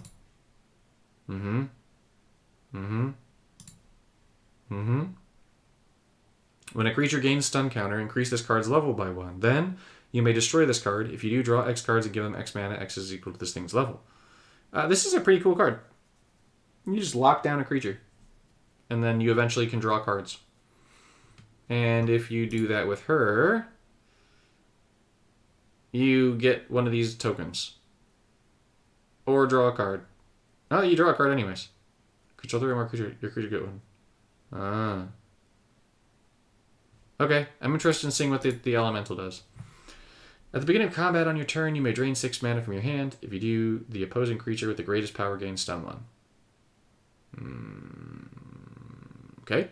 When a creature gains a stun counter, this creature gains 2/1 until end of turn. I mean, these three are clearly made to be played together. Eldraine, the Pyro Hammer. When a spell card you control deals damage to a creature, deal that much damage to your opponent's planeswalker. Yes, I like this. We need to have, like, big creature... Oh. Hold on. When a spell card you control deals damage to a creature. To your opponent's planeswalker, so you can burn your own creatures. This could be really cool. Especially with that card that deals damage equal to the number of spells in your graveyard if you just find a way to mill a bunch of it for yourself. And then you just, like, burn a creature and then you hit your opponent really hard with that. That could be cool. Okay. That's a cool effect. I don't know that this is a chase card for me, but it's definitely one that I want to play with. That could be good. Ingenious Prodigy. When you match 3 or more blue gems, if this card's in your hand, it gets +1/+1. Beginning of your turn, if this creature is buffed, it gets -1/-1. Draw a card. Last card in your hand gets... No. Draw 3 cards. Those cards gain 1 mana and create a fairy token. 7 mana to draw 3 cards and give each of them 1 mana is actually pretty good.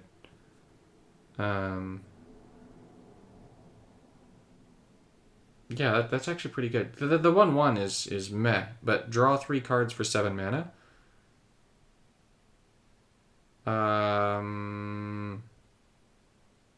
Yeah, I'll put that as like a card to keep your eyes out for. That's a common. That's a lot of value. Johann, Apprentice Sorcerer. At the beginning of your turn, you may pick one of the first 2 cards from your library and fetch it. I like that. If it's a spell, that card gains Outcast. Oh, get the heck out of here. Are you kidding me? Then that card gains 5 mana. I mean, this is a solid card. You give mana this spell. And if it's not, you're fetching. You pick one of the first 2, so you could choose not to get the spell if you don't think you're going to be able to cast it. Johann's Stopgap. Return an opposing Vanguard. If you can't return the first opposing creature. If you can't return a random support. Draw a card. Bargain. That does a lot of things. Yeah, I like this card. That's good. I'll put that over there. It's a card to keep an eye on.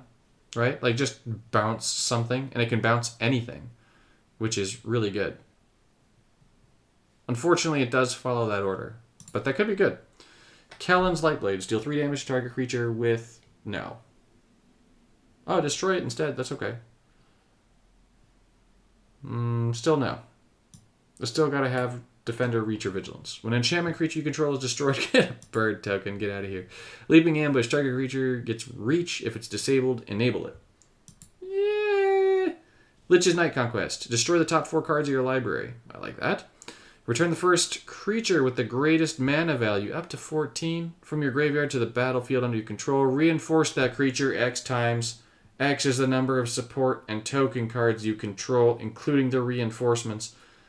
Then destroy all support and token cards you control? I'm not sold because of this bit down here. But there's definitely a zombie world where you create a bunch of zombies and then you bring back something all Super Saiyan. Oh, wait. You could use this with the food dude, right? Because whenever a creature enters the battlefield under your control, you get the food token. And then you get a bunch of zombies, you get a whole bunch of food tokens, and then you return the first creature of 14, and then you destroy all the food, and then that creature gets reinforced a ton of times. Okay, this is really cool. Oh, but you have to bargain. Yeah, but you're going to have the food. Okay, I absolutely need to make a food deck with Lich's Night Conquest. I'm not putting this in my chase thing because this is not necessary at all. But that's going to be an auto kill combo. That's going to be absolutely delightful, and I want everything to do with that. That's a really cool card. The design, I'm telling you guys, the synergy in this set is really cool. Really, really cool. There's some really interesting things. Likeness Looter. Okay. At the beginning of your turn, your first creature with Knowledge Emblem gains flying until the beginning of your turn. The Knowledge Emblem.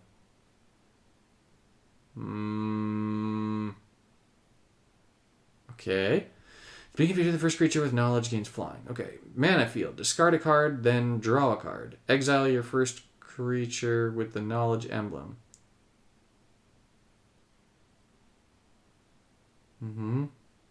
Pick one of the first 4 creature cards from your graveyard, return it to the battlefield under your control. It gains the Knowledge Emblem. Okay, so you have to mana field this, discard and draw a card. And then pick one of the first 4 creatures from your graveyard, return it, and give it the Knowledge Emblem. Then at the beginning of your turn, the thing gets flying again. Then you discard a card. You exile the first creature with the Knowledge Emblem. You pick something else. Return it to the battlefield. It gains the Knowledge Emblem and flying. So this is able to just keep bringing a whole bunch of things back and giving them the Knowledge Emblem. I feel like this could be good. You have to discard a card. So basically you discard a card and draw a card, and then you get creatures that are coming back. I have to test that. I don't know. That could be good. Living Lectern. When this creature dies, draw a card. Target creature you control gains Sorcerer roll. Pass. Lord Skitter, Sewer King. Okay. When another rat enters the play under your control, exile the first card from your opponent's graveyard. At the beginning of combat on your turn, create a rat swarm token. I love this thing. I'm not going to put this as a chase card, but I want to. I won't, but I want to, because if we run that with the Helltide or Hellhole Rats, is that what they're called? Hellhole Rats. Yeah, these. These two together, right? Where's my face on this awful thing? I'm over there. I need to move the Hellhole Rats over here, right? If we have the Hellhole Rats, right, when a rat enters, your opponent discards cards. This is going to make your opponent discard a card every turn by making a rat token every turn. If there was a way of making like a bunch of rat tokens at a time, that would be better, but... Oh, this might be it. Wait. When it enters the board, target creature you control gets the Wicked roll. Cool. At the beginning of your turn, if you control an enchanted creature or a creature with a roll, draw a card. It gains X mana. X is the number of rats you control. Otherwise, create a rat swarm token. Wait, at the beginning of your turn. So, it enters the board. Something gets a roll, but you're going to want that roll to go away so that you get the rat swarm token. And then between Lord Skitter's Blessing and Lord Skitter himself, if you're able to destroy the roll token, you're going to get 2 of these rats a turn. And with the Hellhole Rats, your opponent's going to be getting destroyed. That's cool. Not great, but cool. At the beginning of combat, target creature gets no. When you cast this card, if you have 3 or more cards in your hand, you may have target creature get the Young Hero roll. No. When this creature dies or loses a no. When this creature enters the battlefield, reduce the cost of spell cards in your hand by 2. Interesting, but no. Moment of Valor. Choose target creature. If you control that creature, it gets 1/0 and prevent damage. Otherwise, if that creature's power is 4 or greater, it gains imminent death. That's not bad. It's just going to get rid of creatures. Oh, I'm out of water. Oh well. This is going to destroy creatures. It's not like a certain destroy, so I don't love it, but I like it. A rat leader. I need all the rats, Tony. I need all the rats, and definitely a rat leader. I want a rat leader that, like, what would I want for my rat leader?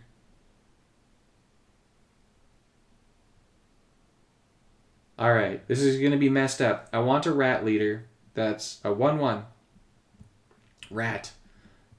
At the end of turn, you may exile this to put X rat tokens on the battlefield, where X is equal to this creature's power. Then return this to the battlefield. So basically, the rat leader removes from the battlefield and turns into all the rats, and then re-enters the battlefield and becomes all the rats again. So that you just get all of that enter the battlefield trigger. That would be really cool for a rat leader. That's what I want from a rat leader. It's not fair or balanced with hellhole rats, but that's absolutely what I want. That's just like instant death with the hellhole rats.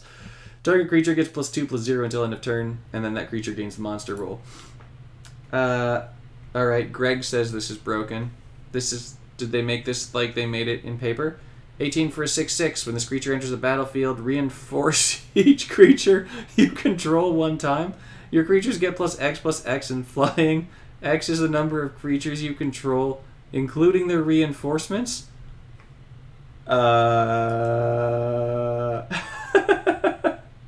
What? Reinforce each creature you control. This thing gets reinforced too. Your creatures get XX and fly. Oh my god.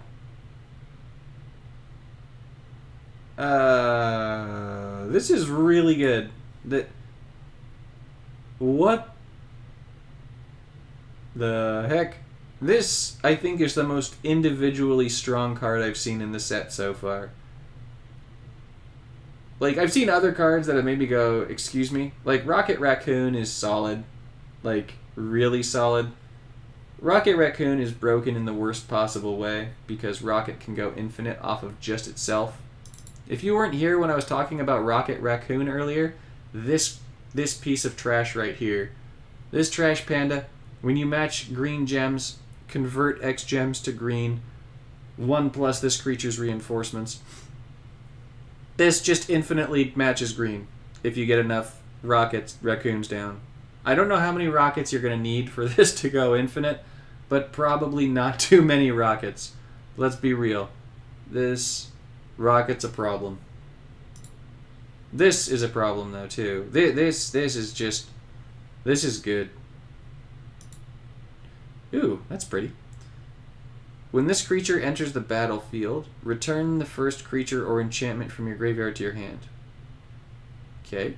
When an enchantment you control is destroyed or loses a reinforcement, this gets +2/+2 permanently. Then, pick one of the first 2 cards from your library. Fetch that card, move all cards that weren't fetched this way to the bottom. Okay, so when it enters the battlefield, you return an enchantment from your graveyard to your hand.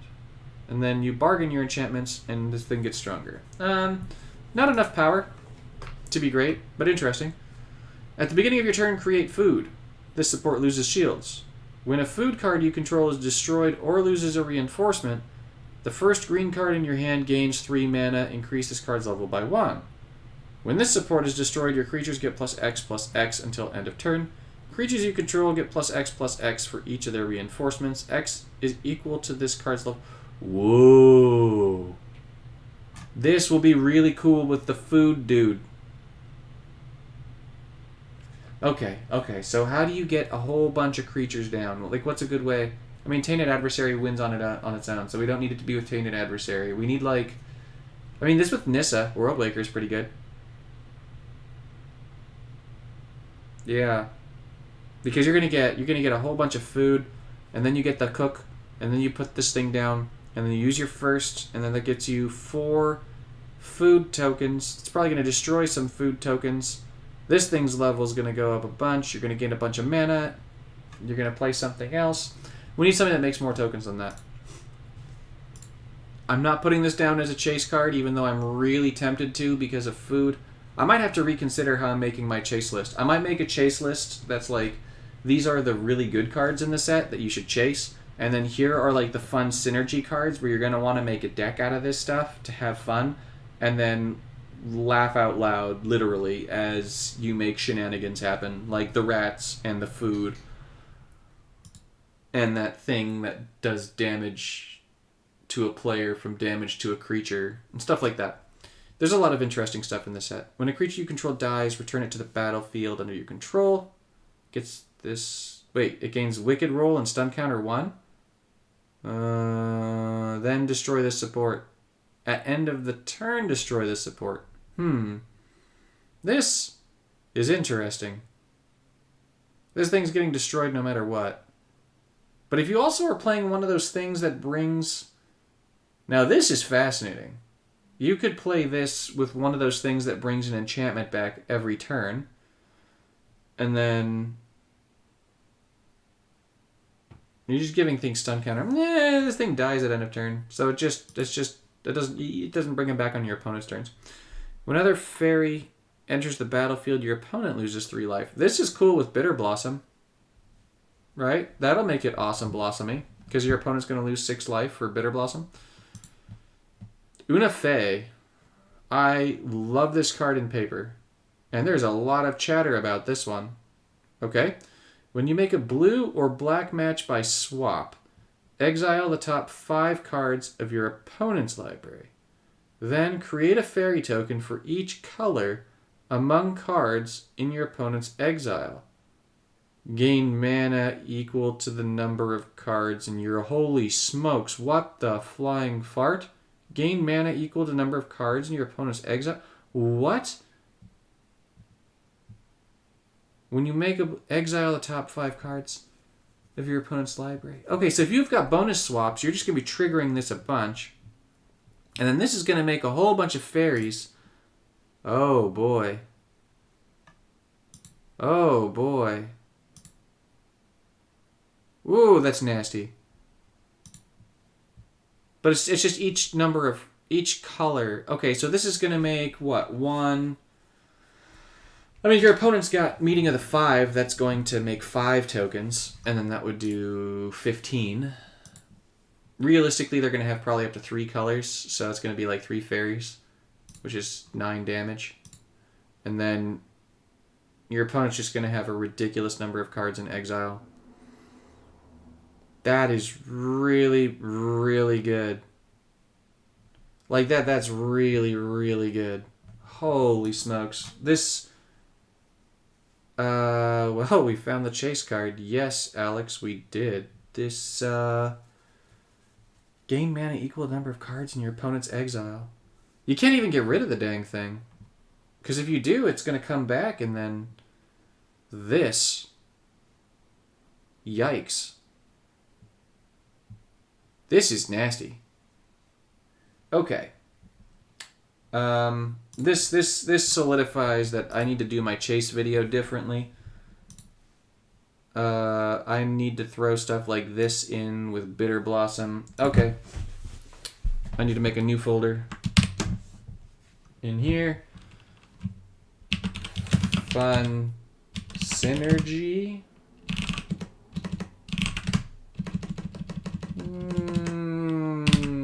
Fun Synergy. Alright. And then Fun Synergy, I'm going to have to break into categories. You are going into Fun Synergy. Because you are going in with this thing. In there to make a whole bunch of fairies. I'm going to go through this on my own leisure. But I'm going to make some cool videos for you guys on the new set. That's for sure. When this creature dies, target creature you control gains Young Hero role. By the way, feel free in chat to let me know what of the things that you've seen that you want to see videos on the most. Obviously, it's going to come down to what I get in terms of cards. But... Raging Battle Mouse. What is this? Hold on. No, that's the wrong way. Nope. It's not letting me zoom in. Oh, well. When you cast a card for the first time during your turn, reduce the cost of the first card in your hand by 3. At the beginning of combat, if you've got 2 things that enter the battlefield, target creature you control gets +1/+1. It gets an additional 1/1 for each of its reinforcements. I love this card and its art so much. I don't want to play it because it's not like an amazing card, but I love the art of that. Rat out. Target creature gets -2/-2 and create a rat swarm. Okay. Realm Scorcher Hellkite. This is the card. This is a card that I thought would be good with when I was looking at the paper set. Bargain, destroy a support, convert 8 gems to red. When you match red gems, deal 2 damage to the first opposing creature. If you can't deal, that's fantastic. 2 damage to your opponent's planeswalker. Yeah, that's really, really good. This is going to go so well with New Koth. Yeah, that's fantastic. I love this dude. They did that guy right. When this creature enters the battlefield, create 2 rats. Yes, please. When you match a rat supports gem. So these rat swarms are going to be supports. These rat swarms are going to be supports. They're not going to be creatures. Okay. When you match a rat supports gem, or when a creature you control dies or loses a reinforcement, this creature gets +1/+1. Okay. Alright. Alright. Rat swarms are going to be... Okay. Rat swarms are going to be supports, it looks like. Right? That's what this tells me? This tells me that rat swarms are going to be supports. When you match a rat supports gem. This right here tells me that rat swarms are going to be supports. Almost for sure. When this creature enters the battlefield, target creature gains royal roll. No. At the beginning of your turn, its power and toughness becomes XX. X is equal to the number of creatures you control, including their reinforcements. Regal Bunnycorn? Okay. If this was... If it made its base power toughness become this, I would be down for this. But that's not base power toughness. That's just power toughness. Return from the wilds. Choose one. Option A or option B. Option A, fetch the first land from your library and give it mana. Option B, create a food token. Absolutely not. And create a human. Absolutely not. You're going to choose a land card every time. Return triumphant. Return the first creature that costs 7 or less from your graveyard to the battlefield. That's interesting. And that creature gets... I mean, that's a cool card. It's leaving from Elsa's castle. When an enchantment enters into play, target creature gets stunned. Alright. Rotisserie. There's some silly cards here. At the beginning of combat on your turn, if this creature has imminent death, discard the last card from your hand. Barf. When this creature deals combat damage to your opponent's planeswalker, reinforce it. I like that. Activate 3 red. You may have this thing gain imminent death. Okay. When it dies or loses a reinforcement, draw a card and give it mana equal to the number of this thing's reinforcements. Okay. At the beginning of combat, if it has imminent death, discard the last card. When it dies, so... Okay. This is interesting. It's not great. It's got a lot of flavor. Pun intended. But we're going to keep moving on. Royal treatment. Target creature gains the royal roll, and then it gets hexproof. No. When this creature attacks, convert 2 to red or green. If you control a creature with power 4 or greater, it gets +2/+2. Not great. When an enchantment you control is destroyed, this creature gets +1/+1. AKA time bubble trouble. Are time bubbles enchantments? I hope not. Because that's going to be wacky with some stuff from this set. Oh god, they've got to be. When this creature deals combat damage to your opponent's planeswalker, create a food token. Screen buff. Okay. Sentinel of Lost Lore. When this creature enters the battlefield, fetch the first card with adventure. You may exile target player's graveyard. What? This is just totally out of nowhere. You may exile target player's graveyard. Fetch the first card with adventure. Okay. Sarah's Sanctum. At the beginning of your turn, convert X gems to white. X is 2 plus the number of enchantments you control, including their reinforcements. If you don't control an enchantment card, target creature you control gains royal roll. When an enchantment card enters into play under your control, this support gains a shield. This is a chase card for me because I love gem conversion and lands. And if you are playing something with enchantments, then this just breaks the game. It's going to make way too many white gem matches happen, especially for 9. But 9 for 2 on its own is just like, okay. Although then again, you're guaranteed to get the royal roll, right?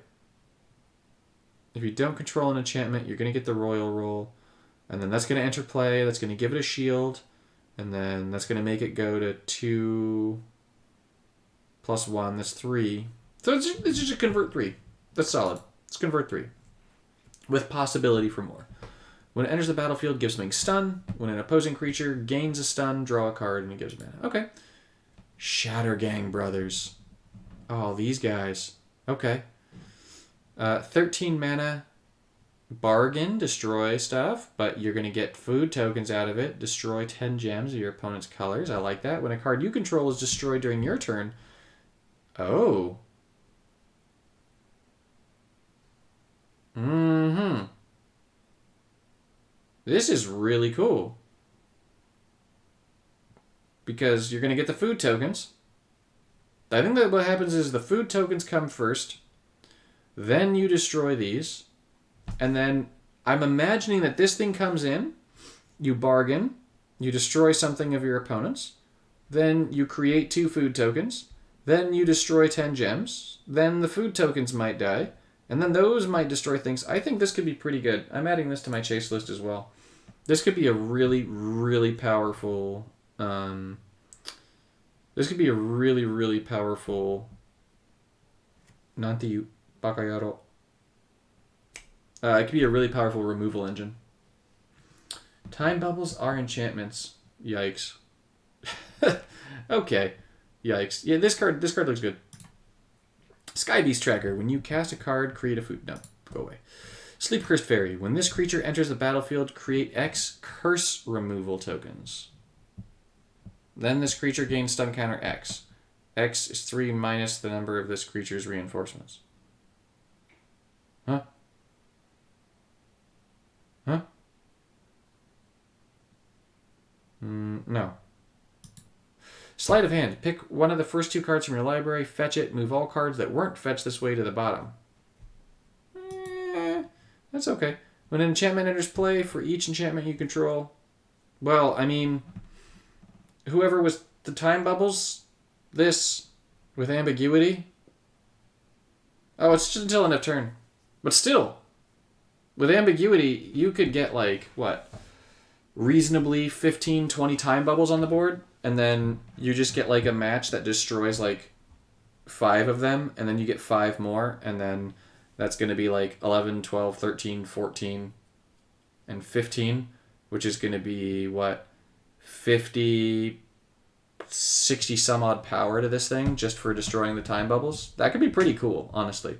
Like, just having this as the kill card. I wish that this had blue. If this was blue, that would be chef's kiss right there. It is not. It's white. But, yeah, this thing with time bubbles would be terrifying. Smoke Spirit's Aid. It's a red card. It's a spell card. It's a masterpiece. Your creatures gain Wicked Roll. Create a gold token for each creature with a roll on the battlefield. Bargain. Deal 5 damage to each creature. Why? Why? This... No. Shoo. I don't like that one. When this creature enters the battlefield, target opposing creature gains some... I should say, I don't expect that every single masterpiece is going to be a great card. And I like that some of them have some fun flavor and stuff like that. I just feel like it would be cool if they were at least good. I mean, Wicked Roll is a solid roll. But it... I mean, you're getting an enchantment for this. You're getting gold tokens that you can bargain. Alright. No. Alright, you get Elsa's Castle. Solitary Sanctuary. They literally just made Elsa's Castle here, basically, didn't they? When this enters the board, target opposing creature gets stunned. When a creature gets stunned... Okay. How many cards are in this set? I know it's 240, but oh my gosh. When you match red gems, if it's in your hand, increase its level. Create X Rat Swarm tokens. X is equal to this thing's level. Oh my god. This goes in the fun folder. Where'd it go? No, here it is. Yep, you're going to the fun folder of rats. This, with Hellhole Rat, is going to be amazing. Hellhole Rat is red also, isn't it? Yeah, it's red. Okay. Hellhole Rats with this is just going to be like an auto kill.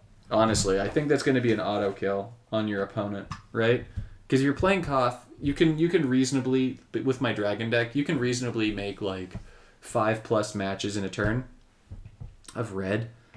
And then, yeah, you can reasonably get this to like I get my dragons to like level 19, right? So let's use the dragons as an example. If I get that to level 19 for red, same thing. I'm gonna get 19 rats, and then my opponent's gonna discard 19 cards, which is really a maximum of 6. But then you deal X damage to your opponent's planeswalker, which is half the mana cost. They're gonna lose so much life, right? They're gonna lose half the mana cost. They're gonna mill. Right, you're going to destroy then the top 13 cards of your opponent's library, and each one of those is going to do damage equal to half their mana cost. So if we assume that the average mana cost of a card is, let's say, 15 mana, that's still going to do like 7, and 7 times 13 is 91. So this is going to, they would get rid of their hand and do 91 damage to them. Roughly. That's death. That's amazing. I love this so much. It has squirrels on it, but it should have rats. These are squirrels, right? They're little rodents. We don't see their tails. This is their tail, isn't it? This is a tail. I think those are tails. These are tails. Whatever. This card is amazing. Specter of Mortality. When this creature enters the battlefield, other creatures get -X/-X. X is the number of creatures in your graveyard. Then exile all creatures. Heck no. I'm not losing my graveyard. Shoo. Spell Stutter. During X mana from your opponent's hand, 2 times the number of fairies you control equal to the reinforcements. Then the first card in your opponent's hand, if it has one, your opponent discards the first card. Okay, I mean that's going to be fun with like Bitter Blossom and Unifei. Spellbook Vendor. When you match a white gem by swap, target creature you control gains the barf roll. No. Target creature is destroyed with flying. Destroy an artifact or enchantment at random. Create a food token. When this creature enters the battlefield, target creature you control gains the cursed roll. When you cast a spell, target creature you control gains the sorcerer roll. Fetch the first non-creature card from your library and convert 2 to blue. Oh. This is a problem. This is the last thing in the world that blue needed. Whoa. When you cast a spell, target creature you control gains sorcerer roll. Sorcerer roll is going to make it so that you gain prowess, basically. Right? When you cast a non-creature card, your creatures with sorcerer roll get +2/+2 until end of turn. When a creature you control with sorcerer roll attacks, fetch the first non-creature card from your library. So, when you cast a spell, oh my god, target creature you control gains sorcerer roll. You can give it to all 3 creatures out, and then you're going to fetch the first non-creature card. So, you're going to fetch cards and you're going to convert gems to blue. So you just run a whole bunch of low-cost cards, and then you've got the Michelin Man over here going nuts.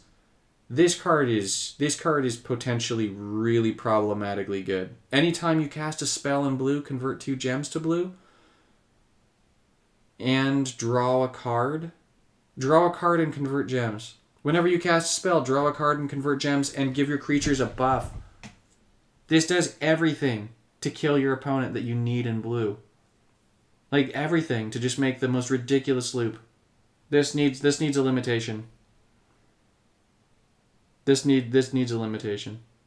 This looks good. This looks really dang good. Wow.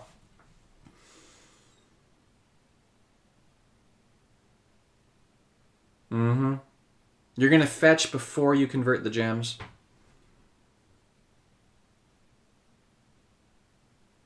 I guess the only annoying thing is if you have to target something for the sorcerer roll. Like, right? Like, if you've already got 3 things with sorcerer roll, or if all your creatures have sorcerer roll, do they all need to keep getting this or not? I suppose that's an important question to ask as well. But either way, this thing is problematically good. Holy smokes. When you match a red gem, okay, deal X damage to target creature. Bargain, deals X damage to target creature. Huh?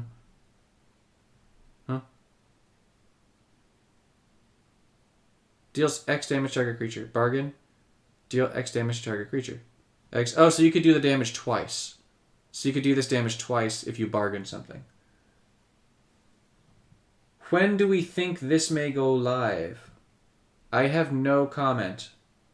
I know the answer to that, and I'm not allowed to answer that. So I am not going to join in the guesswork for this. But I know that Octagon's goal was they would oh,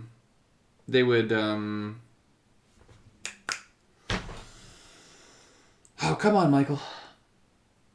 They would spoil a set, and then they would try to have the set released like within a week of spoiling the set. So whether or not they're going to stick to Octagon's schedule, I won't say, but that was Octagon's goal. So I would say that if you think in terms of that, you can probably get pretty close. Stroke of Midnight. Destroy an opposing vanguard. If you can't, destroy target creature. Create a human token under your opponent's control. This is interesting. You're going to clog their board by giving them the human token. Destroy target creature for 6 is solid. Definitely solid. I don't love that you're giving your opponent a creature token, though. I mean, it's actually good for destroy objectives. I'm going to put this in here. This gives white like a turn to frog effect, basically. That's solid. Succumb to the cold. Up to the first 2 opposed... No. When this creature enters the battlefield, create a food token. When a food token is destroyed, target player loses 2 life. Okay. Sir Armont, the Redeemer. When this creature enters the battlefield, target creature you control gains monster roll. At the beginning of your turn, creatures you control that have enchanted get 1... No, that's bad. That's just not enough.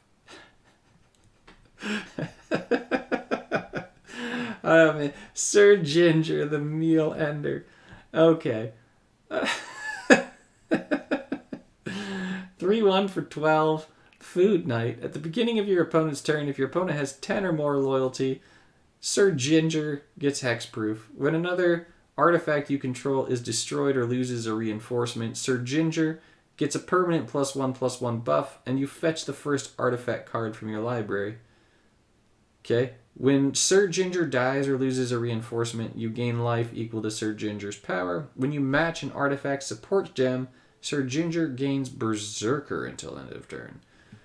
I do not love Sir Ginger, the card, in terms of Sir Ginger's strength, but I love the flavor of Sir Ginger.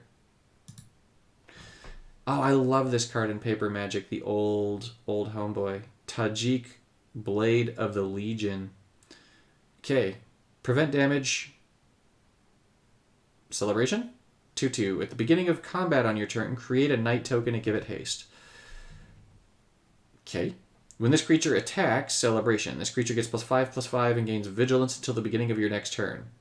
Well, that is definitely solid. You're getting a night token every turn. So all you need to do is play 1 card to make this thing become a 7/7 with Vigilance and prevent damage until the beginning of your next turn. Yeah, this is a good card.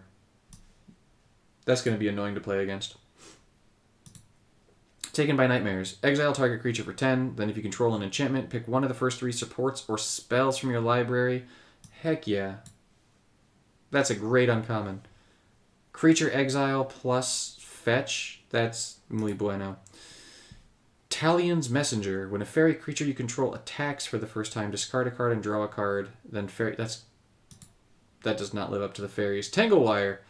That's an annoying card in Paper Magic. At the beginning of your turn, this support loses a shield, then target opposing creature gains stun counter 1.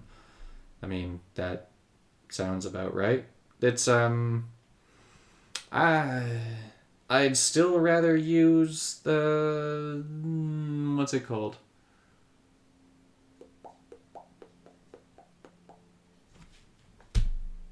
The Sleep with the Fish. But this could be cool with,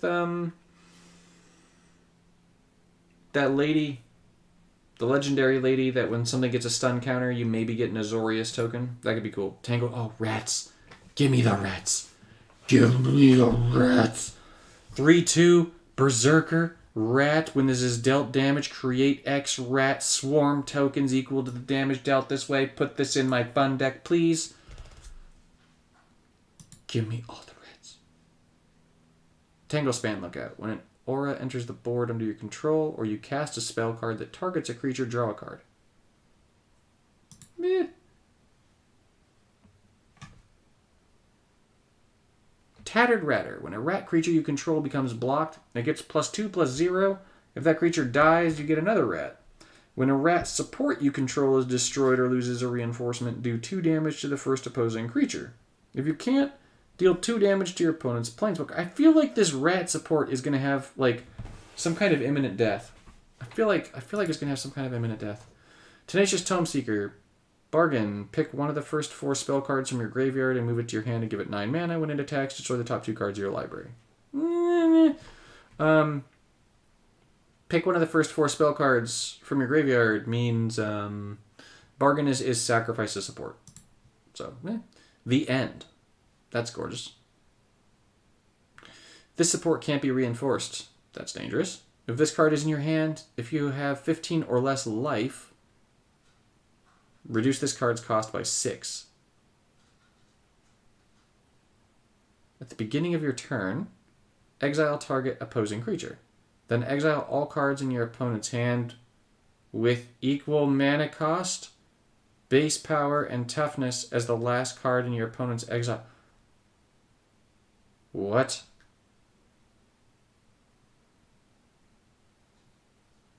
At the beginning of your turn, exile target opposing...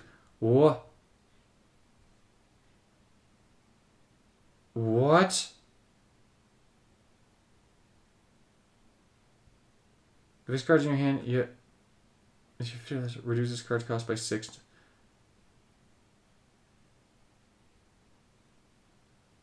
At the beginning of your turn, exile target creature. Then exile all cards in your opponent's hand. What? I can't be reading this right. This exiles a card every single turn?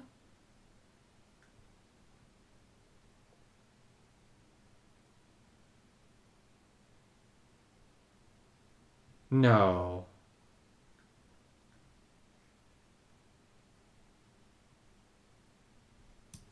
This goes to the chase list. If this...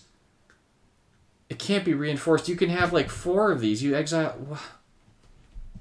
Yeah, more than 4, but... This can't be. The Goose Mother. When you make a blue or green match, if this is in your hand, this creature gets +1/+1.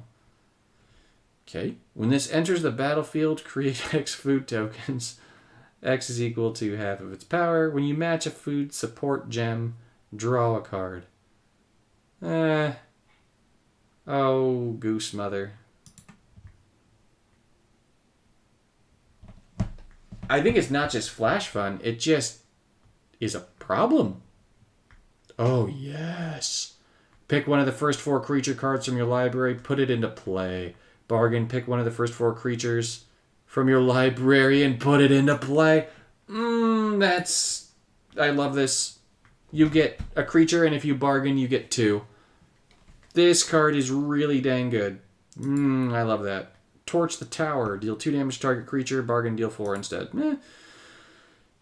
Ooh, give me a bunch of rats. When a creature you control dies or loses a reinforcement, create a rat swarm token. Target rat creature you control gets death touch. Not as good as I wanted it to be.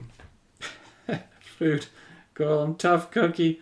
When this creature enters the battlefield, create a food token. When you match an artifact support gem, your first creature gets 2/2 until end of turn.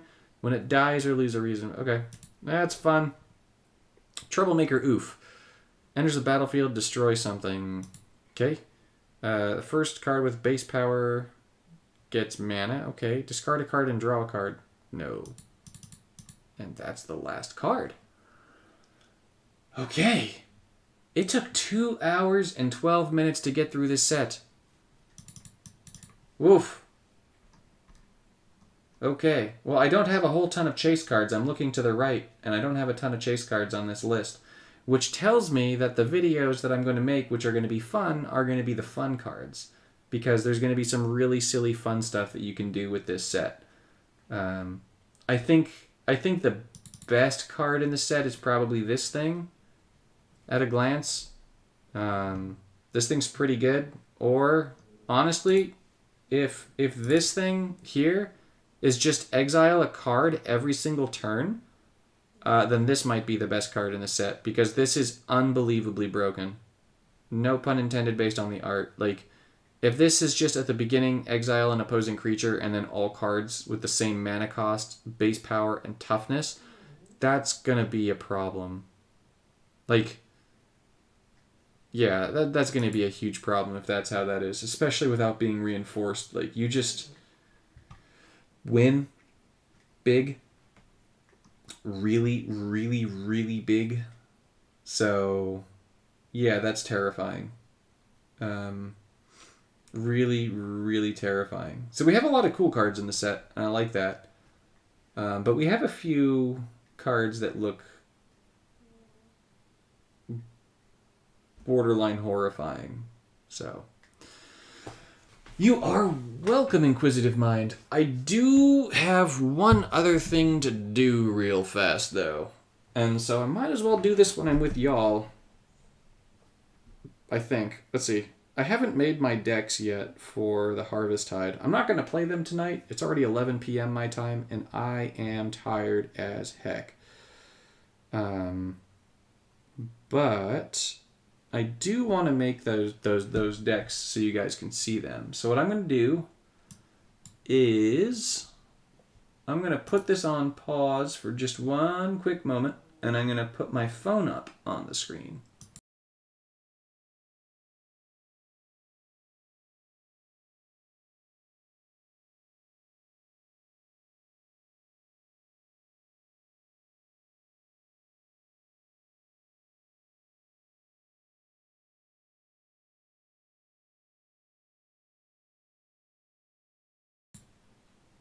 Cool.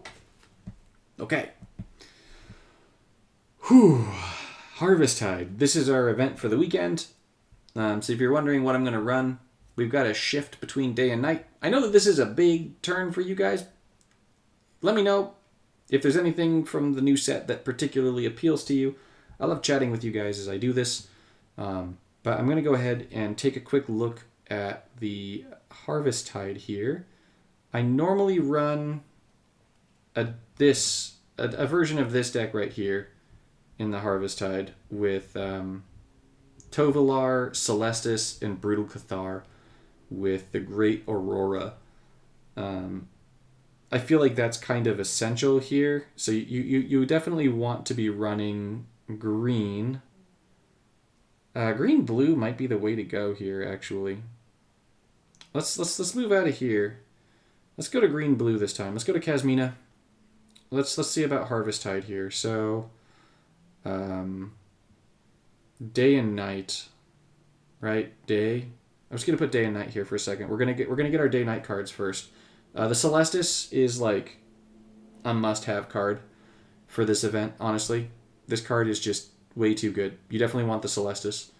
And then the other card that I feel like is a must-have is Tovolar. You definitely want to have Tovolar.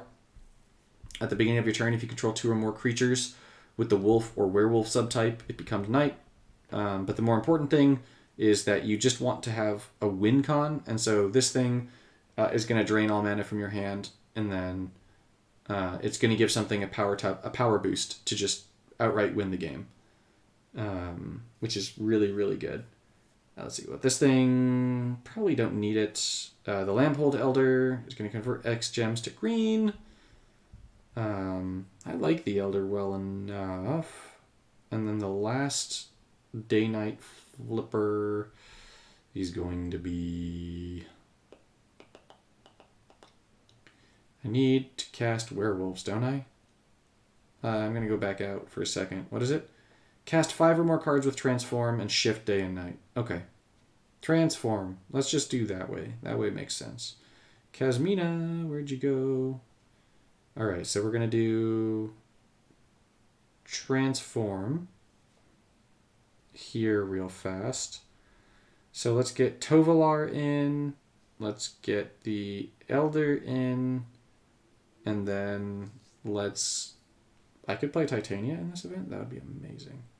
And then for the last one, let's get... This doesn't use the one that I like the most, but I think it's going to be safer. Although Argoth counts as a card with Transform. You know, what if I do Argoth and Titania this time? Because this counts as a card with Transform, right? And it has Transform.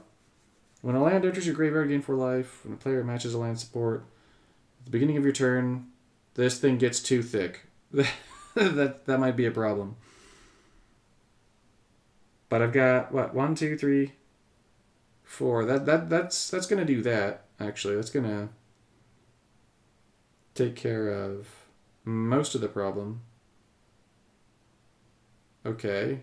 Yes. Wait. Deal 3 damage. Your creatures get +2/+0. Yeah, okay. Daybound. Your creatures get haste, which is so pointless. Nightbound. Convert 3 gems to your planeswalker colors. Okay. Well,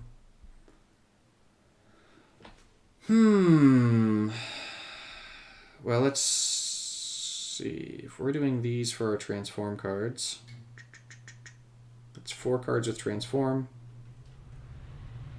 Hanging. I feel like I should have more, but alright, let's add Celestis. Let's throw in the must-haves. So we're going to need Celestis here, and we're going to need Teferi, and we're going to need the Fishies, and we're going to need the Great Aurora. Okay. And then we're going to need land. You're going to fetch that thing over more. Because you're going to fetch Argoth for me. You're going to seed gems for me. And I want one other thing that's going to convert. You're going to convert gems to green. You're going to convert gems to green. What about here? Let's get one more thing that converts green. That's not a land. Maybe Glorious Sunrise, because it converts 3 and it's going to gain life. And then it's going to draw me cards. I think I'm going to go with this. So the idea here is that you're just trying to stall out the clock a little bit for the day-night transformations. So you need the Lamphold Elder, or you need Tovolar. You want Celestis here to shift day and night. This is kind of the most important card in your deck. And then you're going to be using Teferi as card draw and removal. You're using the Great Aurora as removal. You know what? Let's test out. Let's use this for one match. Let's make sure that I'm not yanking your guys' chains. Let's do this. We need to shift between day and night 5 times. I think this is going to work out really well. I haven't played the Harvest Tide in a little bit, but I feel like this deck is going to be really good. Okay, so we're going to go ahead and play the Great Aurora. Charge the Great Aurora first. We're not playing it first. We're going to charge it first, and then. Oh gosh, that is a really good match though.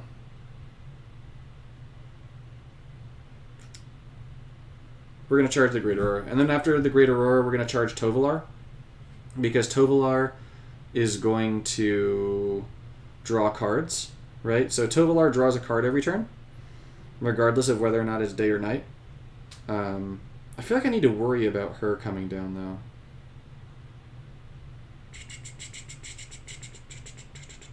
I don't want to kill my opponent too fast. So I do need to watch out for that. Let's see. We're going to do this one. This is going to get me Tovolar this turn. So Tovolar is going to help me draw cards.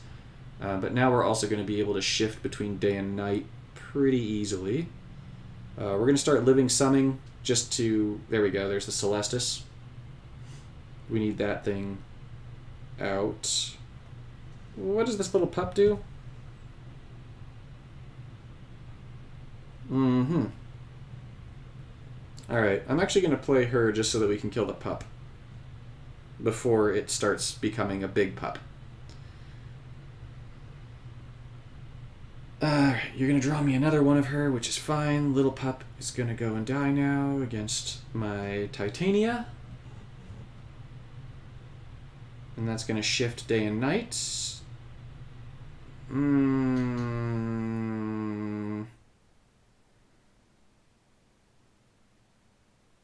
don't want that Titania right now. I also don't really want to get the land out right now, if I'm being totally honest. Let's see, where is the support? I don't know. Let's do this one, because that won't give my opponent a green match. I am not modifying this thing's stats. Oh, I should have discarded another card so I could have drawn another card. All right, that was a bad play. So I'm going to get rid of the Great Aurora here. Do I not actually have Celestis on the battlefield? Oh, I've only got the Fractal. Okay. I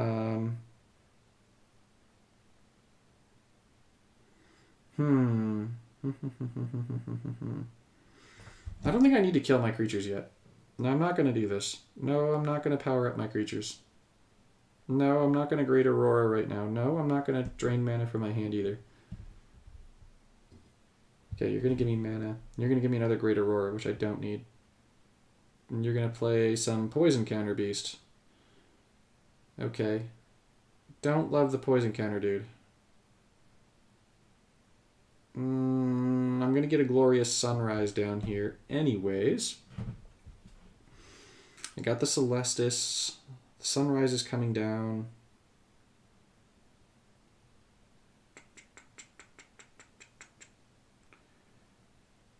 I would really like to start getting one of my fishies. The game doesn't want me to have my fishies, though. So the game's going to be a jerk and is not going to give me the fishies. No. No. I'd really like them to stop powering up, though.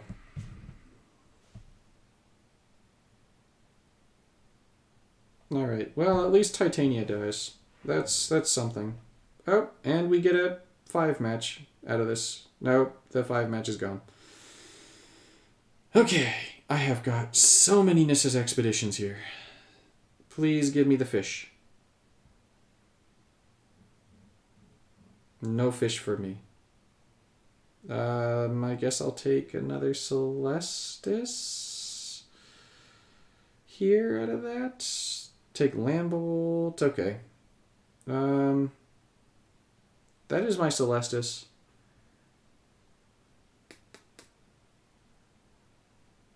Don't really want my opponent to get a whole bunch of mana. But I do need to shift between day and night a few more times. I need to shift between day and night a whole bunch more times. And this is important. Cast 5 or more cards with Transform. Argoth does not count. It's not concern about the creature disabled with sleep being exiled, because I never get to Fairy's Emblem.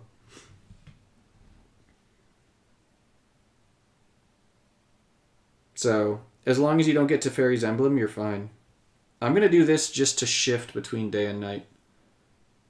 Here.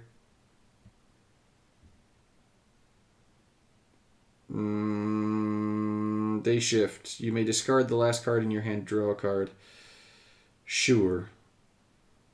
Alright, I got trash. I got the Elder. This is going to give me Argoth. Is this going to count? I don't think this is going to count as a transform card, though. Yeah, Argoth does not count as a transform card. This is not good. So, this transform objective is not working properly. Ooh, I've got a problem. I did not think about getting those poison tokens. I can't get rid of the cards in my hand right now either. Do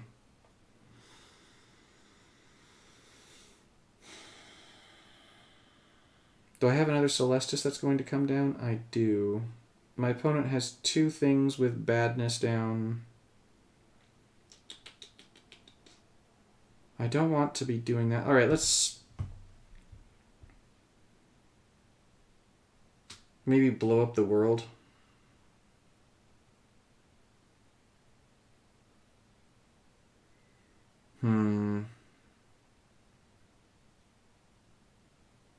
Is this a blow up the world situation? Otherwise I'm going to get poisoned way too fast. Is this thing when it dies? Okay, so when it enters the battlefield. I always get so worried about poison, you know? My Celestis has 1 shield. I've got the Fractal. I need that thing to go anyways. I got Argoth. I don't want to make bear tokens. So, sure, let's just do this. I know it's making bears. Celestis is going to flip everything.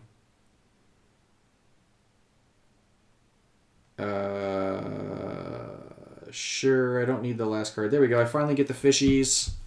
I am going to Great Aurora here. I think that wiping those things is going to make sense. Especially getting another Celestis down here. Because I'm getting my own Celestis. Oh, I just gave my opponent a 5 match. Oh, they didn't take it. Good. And they get one of those little buggers again. Alright, whatever. I've got Sleep with the Fishes, potentially ×2. So let's put Glorious Sunrise up for some conversion. How close am I to that? I need 12, 9, 12. Perfect. Okay, so... Alright, I'm taking this match here because it's going to give me enough loyalty for my second ability. And that means that I'll be able to copy Sleep with the Fish. And I'll be able to have 3 fishies in my hand. And then that'll make it so I can freeze down my opponent's board for the rest of the game. And that just means that this is now a guaranteed win for me as long as I complete my my day shift objective. So I don't need whatever that is. I just need to draw cards here with Transform. You draw me cards, don't you? You are going to draw me cards this turn. Okay. So let's get a free fishy in my hand. I am not going to be destroying my free fishy. I want all my fishies. And then I am going to take the 5 match here to give you a fishy. I'm going to get Celestis. I need to change this deck around because not all the cards are working for the objective as intended. So it's slowing me down here in a way that it should not be slowing me down here. All right. We're in the driver's seat here for sure. Do any of these draw cards? No. And those other ones don't, so I don't want any of those. Do you draw? I don't think you draw cards. No. You destroy supports, right? Yes. No. Let's just shoo. All of those things. Alright, so we're going to be using... Ooh, that's dangerous. I could use my 3rd to draw 3 cards instead of draw 1 card. But if I did that, I would also power up my creatures. And that is a very dangerous thing to do. Alright, I've got an Elder here, which is good. But I've also got a whole bunch of stuff coming up that's not good. Elder... Let's get Teferi going here. We need Teferi down. I need to not kill my opponent. Let's shift the time. And I'm actually going to get rid of the fish there because I can use my second ability again if I want to get the fish back. What's this? Argoth and the Fractal. Okay, the Fractal doesn't get destroyed. But I don't want my opponent to have all the green matches. So, we're going to do that. We're going to play Teferi so we get some bonus card draw. Because clearly we need more card draw right now. And what's my opponent playing? An 8/8 with Hexproof. Did not want to see that. I can't fish that thing. That's okay. So what we're going to do is we're going to use Teferi to draw another card. Perfect. We can kill my opponent now. Thank the gods. Alright, I'm going to cast my 2 other cards with Transform here. Teferi, I don't need to cast you, and I can just win. Where's Celestis? Nope. Nope. Yep. Alright, Celestis is down there in the bottom right. So let's just win the game here. Let's cast our 2 Transform cards. It's going to shift it to nighttime. And then we're going to give our double striker a massive power boost. So we're going to get the Elder. We're going to get the Overlord. We're going to confirm that we've completed our objectives. And now we're going to boost our double striker for the win. Okay. So this is why I use Tovalor. Because it's just an auto win once you've met your objectives. You just hold on to it until then. But the dangerous thing here was that we didn't get our Transform cards because Transform is bugged. Or it doesn't count things out of the set or something. Maybe it's counting the ones that I was using as Meld instead of Transform. But, alright, we're going to switch... No. Yes. This. Switch Titania and Argoth are going to go away. And in return, we're going to switch up our land convention here as well. We're going to need some day and night stuff here. Let's see. We need something else that transforms.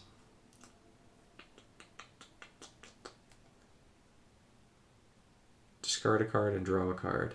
I mean, I like that. This creature deals damage to your opponent's planeswalker, draw a card, and convert 2 gems to your planeswalker's colors.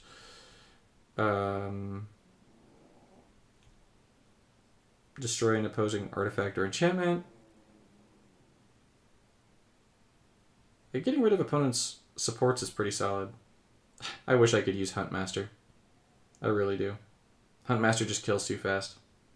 When this thing attacks, gain mana. When this thing attacks, gain mana. I mean, that's not bad. This thing fights, but this thing kills too fast, and that is a problem.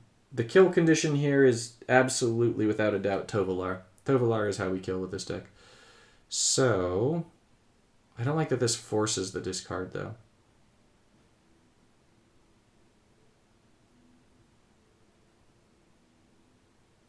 I think I'm just going to get this guy for the mana. No, that's fine. Okay. So we have a whole bunch of card draw. I need some kind of better mana gain. Green, green, green, green, green. Convert. Green. Dryad Arbor. And... maybe Dryad Arbor with the Sunrise still. And then... land. You're going to give me my lands. Alright, let's confirm this really fast. So I've got 1, 2, 3 creatures. I've got the Great Aurora, in case I need to reset the board.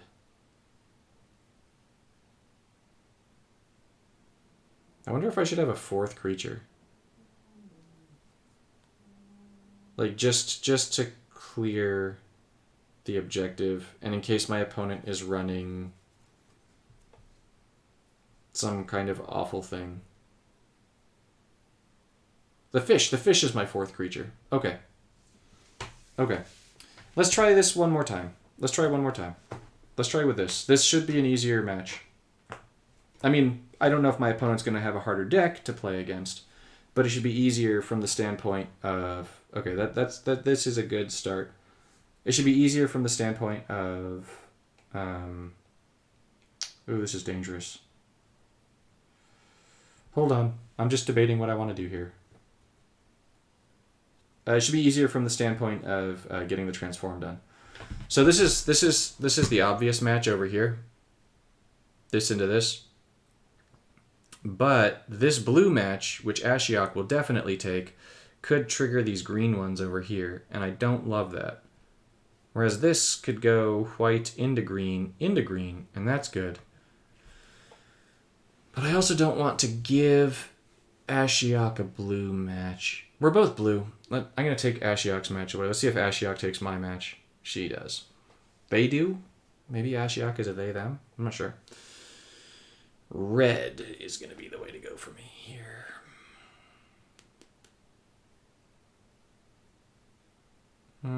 Red's the way to go here. Oh, I didn't get the green. What's this? Kaito. Target creature gains can't attack and can't block. Ooh. Draw a card. Okay. Create the drone. These drones are nasty. Okay. Sleep with the fish. I'm almost assuredly going to need you.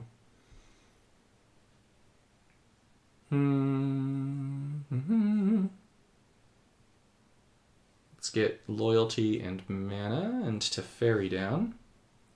And let's see what my opponent's going to do now. Alright, you're making the drones. Alright, so that means that the drones are getting the fish. Fish. Drones get fish. Drones get fish.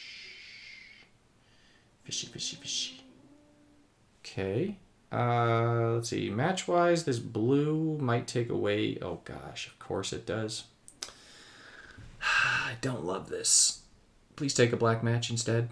Thank you. No, not that. Oh, gosh. That was terrible. And there's an Ichor Moon Gauntlet, because of course there is. And the Kami War is getting rid of Teferi, and he plays a second Kami War, which gets rid of my fish. And I'm running out of power. Alright. Not Kaito.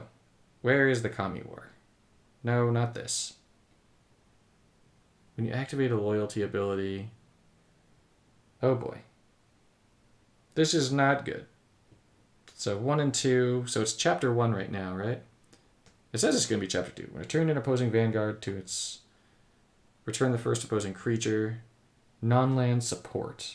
Okay, well that's going to get me a land. So... I should do that. And I should have Glorious Sunrise get ready as well. How far am I from my first? I'm getting it this turn. Okay, that's good. That's the Kami War, so destroying that doesn't matter. Oh, man. This is not the best position I've ever been in. Alright, so he gets the dragon token. Oh, and I didn't get the expedition off. Alright. Let's see. I'm going to use my first here to see what I've got coming up. I will take it to Teferi. I need to get one of those down again. Does this thing prioritize... It's gone. I think the saga prioritizes vanguards, right? I think so.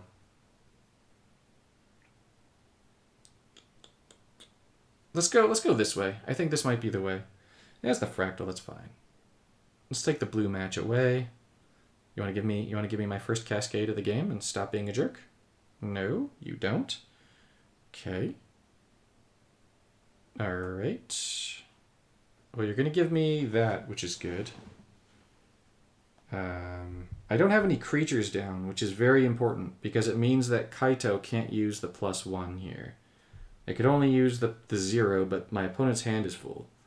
So, that means that I can use that to my advantage to try and break that thing's shields. So slowly but surely get rid of that. I don't love that that went on a green match. 1, 2, and I don't love that I didn't get anything out of that either. I don't need this expedition, but I do want Teferi. So right now what I'm doing is I'm playing what I'll call the slow game, just because I've got a position that's kind of not great, but kind of okay. The never-ending slumber is obviously bad. But I've got a Great Aurora, which is good.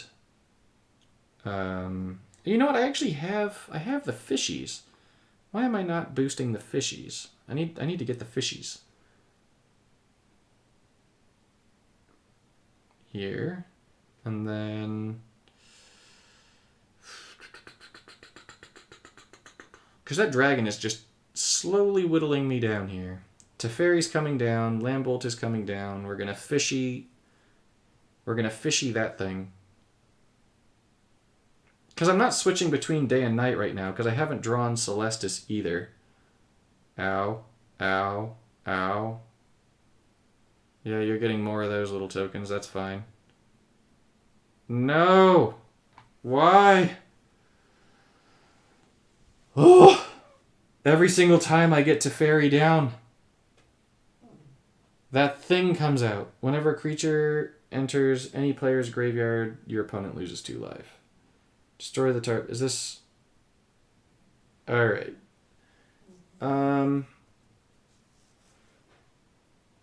I think I just need to save up mana here then.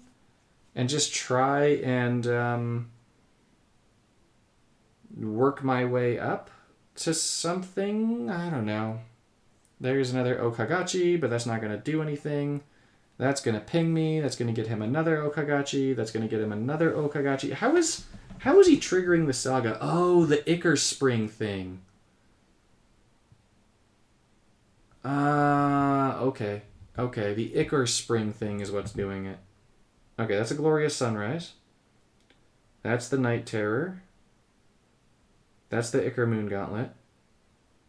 Okay, I'm getting it now. Alright, so there's a 5 match up top. I have not been transforming between day and night at all. I need to get there eventually. Let's see, the 5 match is not going to bring Teferi down this turn, is it? No, it's not. Okay, this would destroy Glorious Sunrise. Oh, man. This is an annoying deck to be playing against. I don't want to give my opponent a ton of mana, and I gave him a 5 match. Because of course I did. That is exactly how this game is going.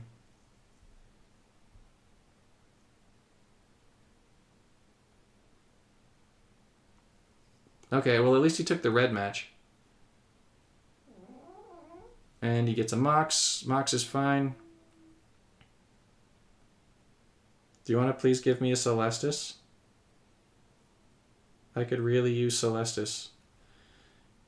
For so many reasons. That is not Celestis. We're going to Living Sum. Try to get Celestis. Thank you. Ah, finally. There's Celestis. Dryad Arbor. Glorious Sunrise. That is a Glorious Sunrise down there. I'm going to let the Glorious Sunrise go here. In order to play more stuff. Did I already do this? I did. Alright, let's go. Let's just get a bunch of stuff down. Celestis comes down, another Sunrise comes down, the Naturalist comes down, another Arbor comes down. And alright, now I've got some life gain to counteract all of the bad stuff that Ashiok is doing to me.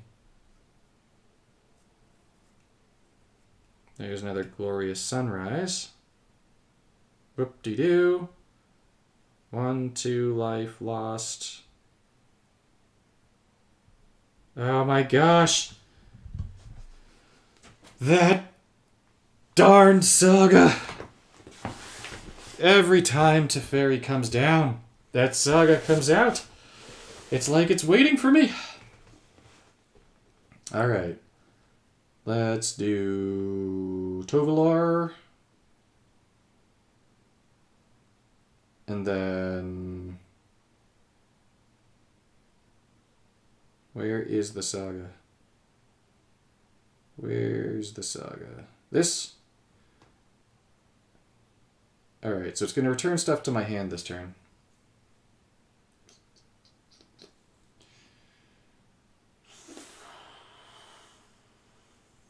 Let's do this.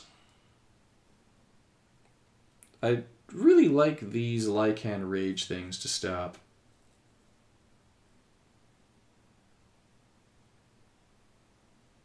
Alright, so finally we're getting our first day-night shift.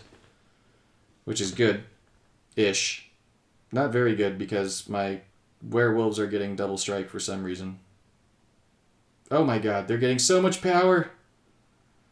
This is a problem. I might have to Great Aurora after all. I really don't want to.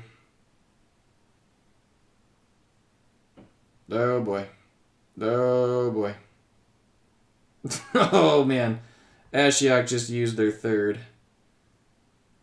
And that's going to give them crazy seed mana. And another one of these. Oh my gosh. So many of these. I don't know that I can reasonably win this game like this and not kill my opponent. My opponent's Tamiyo is going to give them full mana every turn. They got Teferi out in force. I don't have a way of getting rid of Vanguards. I done goof. Oh no! They destroyed their own Kagachi. Oh boy. Alright. You're done with this all now, please, right? Thank you. Oh boy. Okay.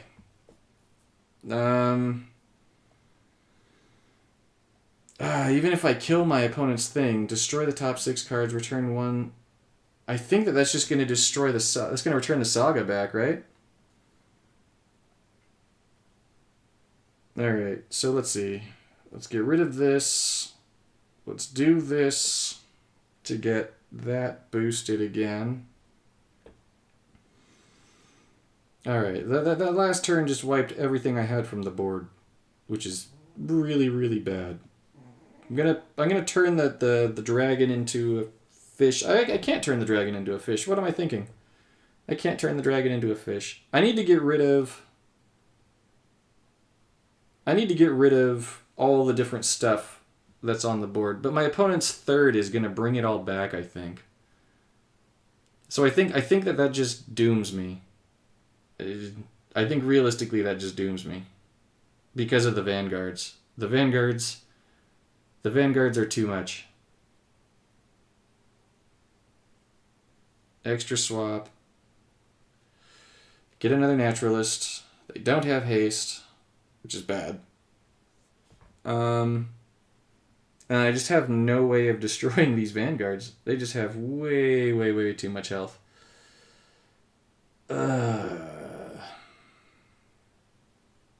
Mana is entirely meaningless to my opponent at this point in the game. Do you wanna get haste, buddy? No, I'm not draining mana. Alright. I think I'm just gonna have to kill my opponent and punt the objectives this time. If I can kill them, that is. I don't know that I can. Nope. Somehow my whole board just got wiped. Oh. And I took 73. What did that? What is this? Oh. What? Okay. Well. I done goof. I did not have any Vanguard removal in my deck. At all. I don't think I had anything in here that could remove Vanguards. And now this is just death. Okay. Well, we're gonna quit out of this match. I need to throw Vanguards in, my Vanguard removal in. That was foolish. Alright. I've got the Great Aurora in here. Okay. I wonder. I've never used her for this. Hold on. Am I supposed to use this dog? Where's the dog?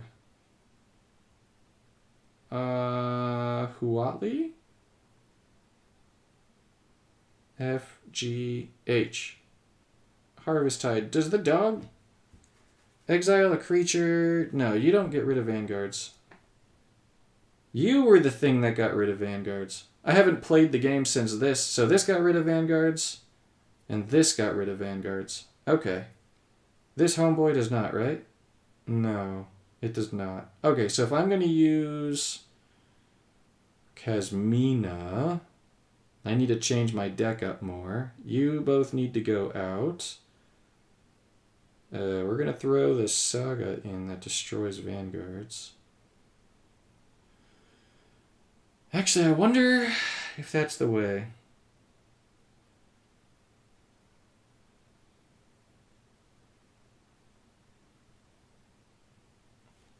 That thing and Void Rend?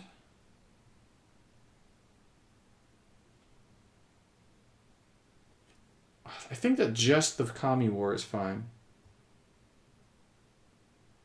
Just the Kami War is probably fine. You don't need that much Vanguard destruction normally. So...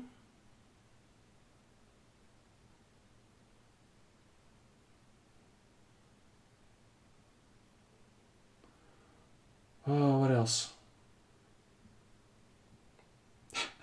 I'm so tired I can't even think. I'm supposed to put a 10th card in here. What do I do?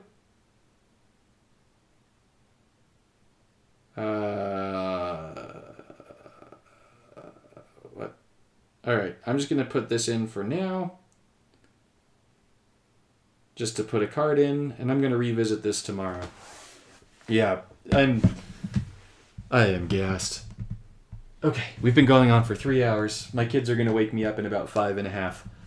Alright, I'm going to finish that bit tomorrow. Fight the lose 5 or less creatures. Okay, well this one's really easy. So I'm just gonna show you the deck I'm gonna run here.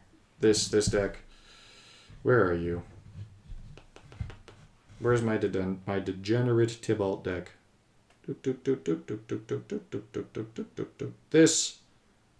This is what I'm running here. Easy peasy lemon squeezy. Lose 5 or less creatures, win the fight. Yep, this deck is the way to go.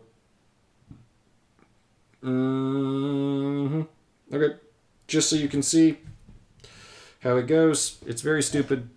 It uses Tainted Adversary. And then I'm going to bed. Alright, so basically you want to get as much mana in your hand as you can as stored mana. And then you also want loyalty. However, with that said, I will get rid of the first 2 cards in Karn's hand, because getting rid of your opponent's cards is always a good thing. And then I'm going to actually just go ahead and... let's see, blue is okay for me, right? White is worthless. So here I'm going to be getting a combination of mana and loyalty. I basically am going to be going back and forth between the two in terms of how I'm going to be targeting them. I will be trying to get Cut the Profits here just because I don't have my adversary yet, and I definitely want the adversary here. So let's take the big landfall match. Let's get rid of my opponent's hand again. Let's try and get the adversary. No adversary, that's fine. So now since I don't have the adversary yet, the goal is going to be to just keep getting mana. Let's see, my opponent has a card that they will be able to play next turn. I'm not super afraid of it, so I'm just going to do it this way. I'm going to keep hoping that I get the adversary. Okay, my opponent has 2 cards, so now I'm just going to destroy their hand again. So, blue into that. I really don't need loyalty right now. I've got all the loyalty I need for when I get my adversary finally. And that's the Kami War, which I suppose can fill with more mana than that. So let's put them this way. And then let's do the black match and hope we get a red one. We did not. Okay, you played Garbage? Garbage. Alright, we don't need to worry about garbage. Next up, we're going to boost the Blade Coil Serpent.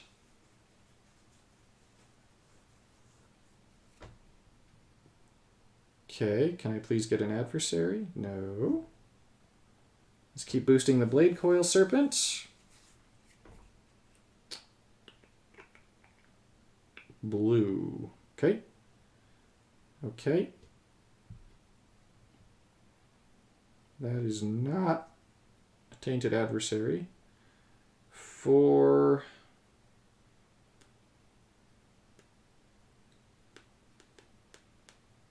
let's take the green one so that there's double blue. So that either way I can get a blue match here. You still don't want to give me the adversary. I see that. Can I please have the adversary? Let's go ahead and get rid of this thing, just in case I get the adversary here. So I'm doing this just in case Blade Coil gets me tainted adversary. And then as for what's going to get me the most mana, neither of them are great. So I'm going to take this, and I'm just fishing for tainted adversary here. I did not get it. Sure, let's give this thing lifelink.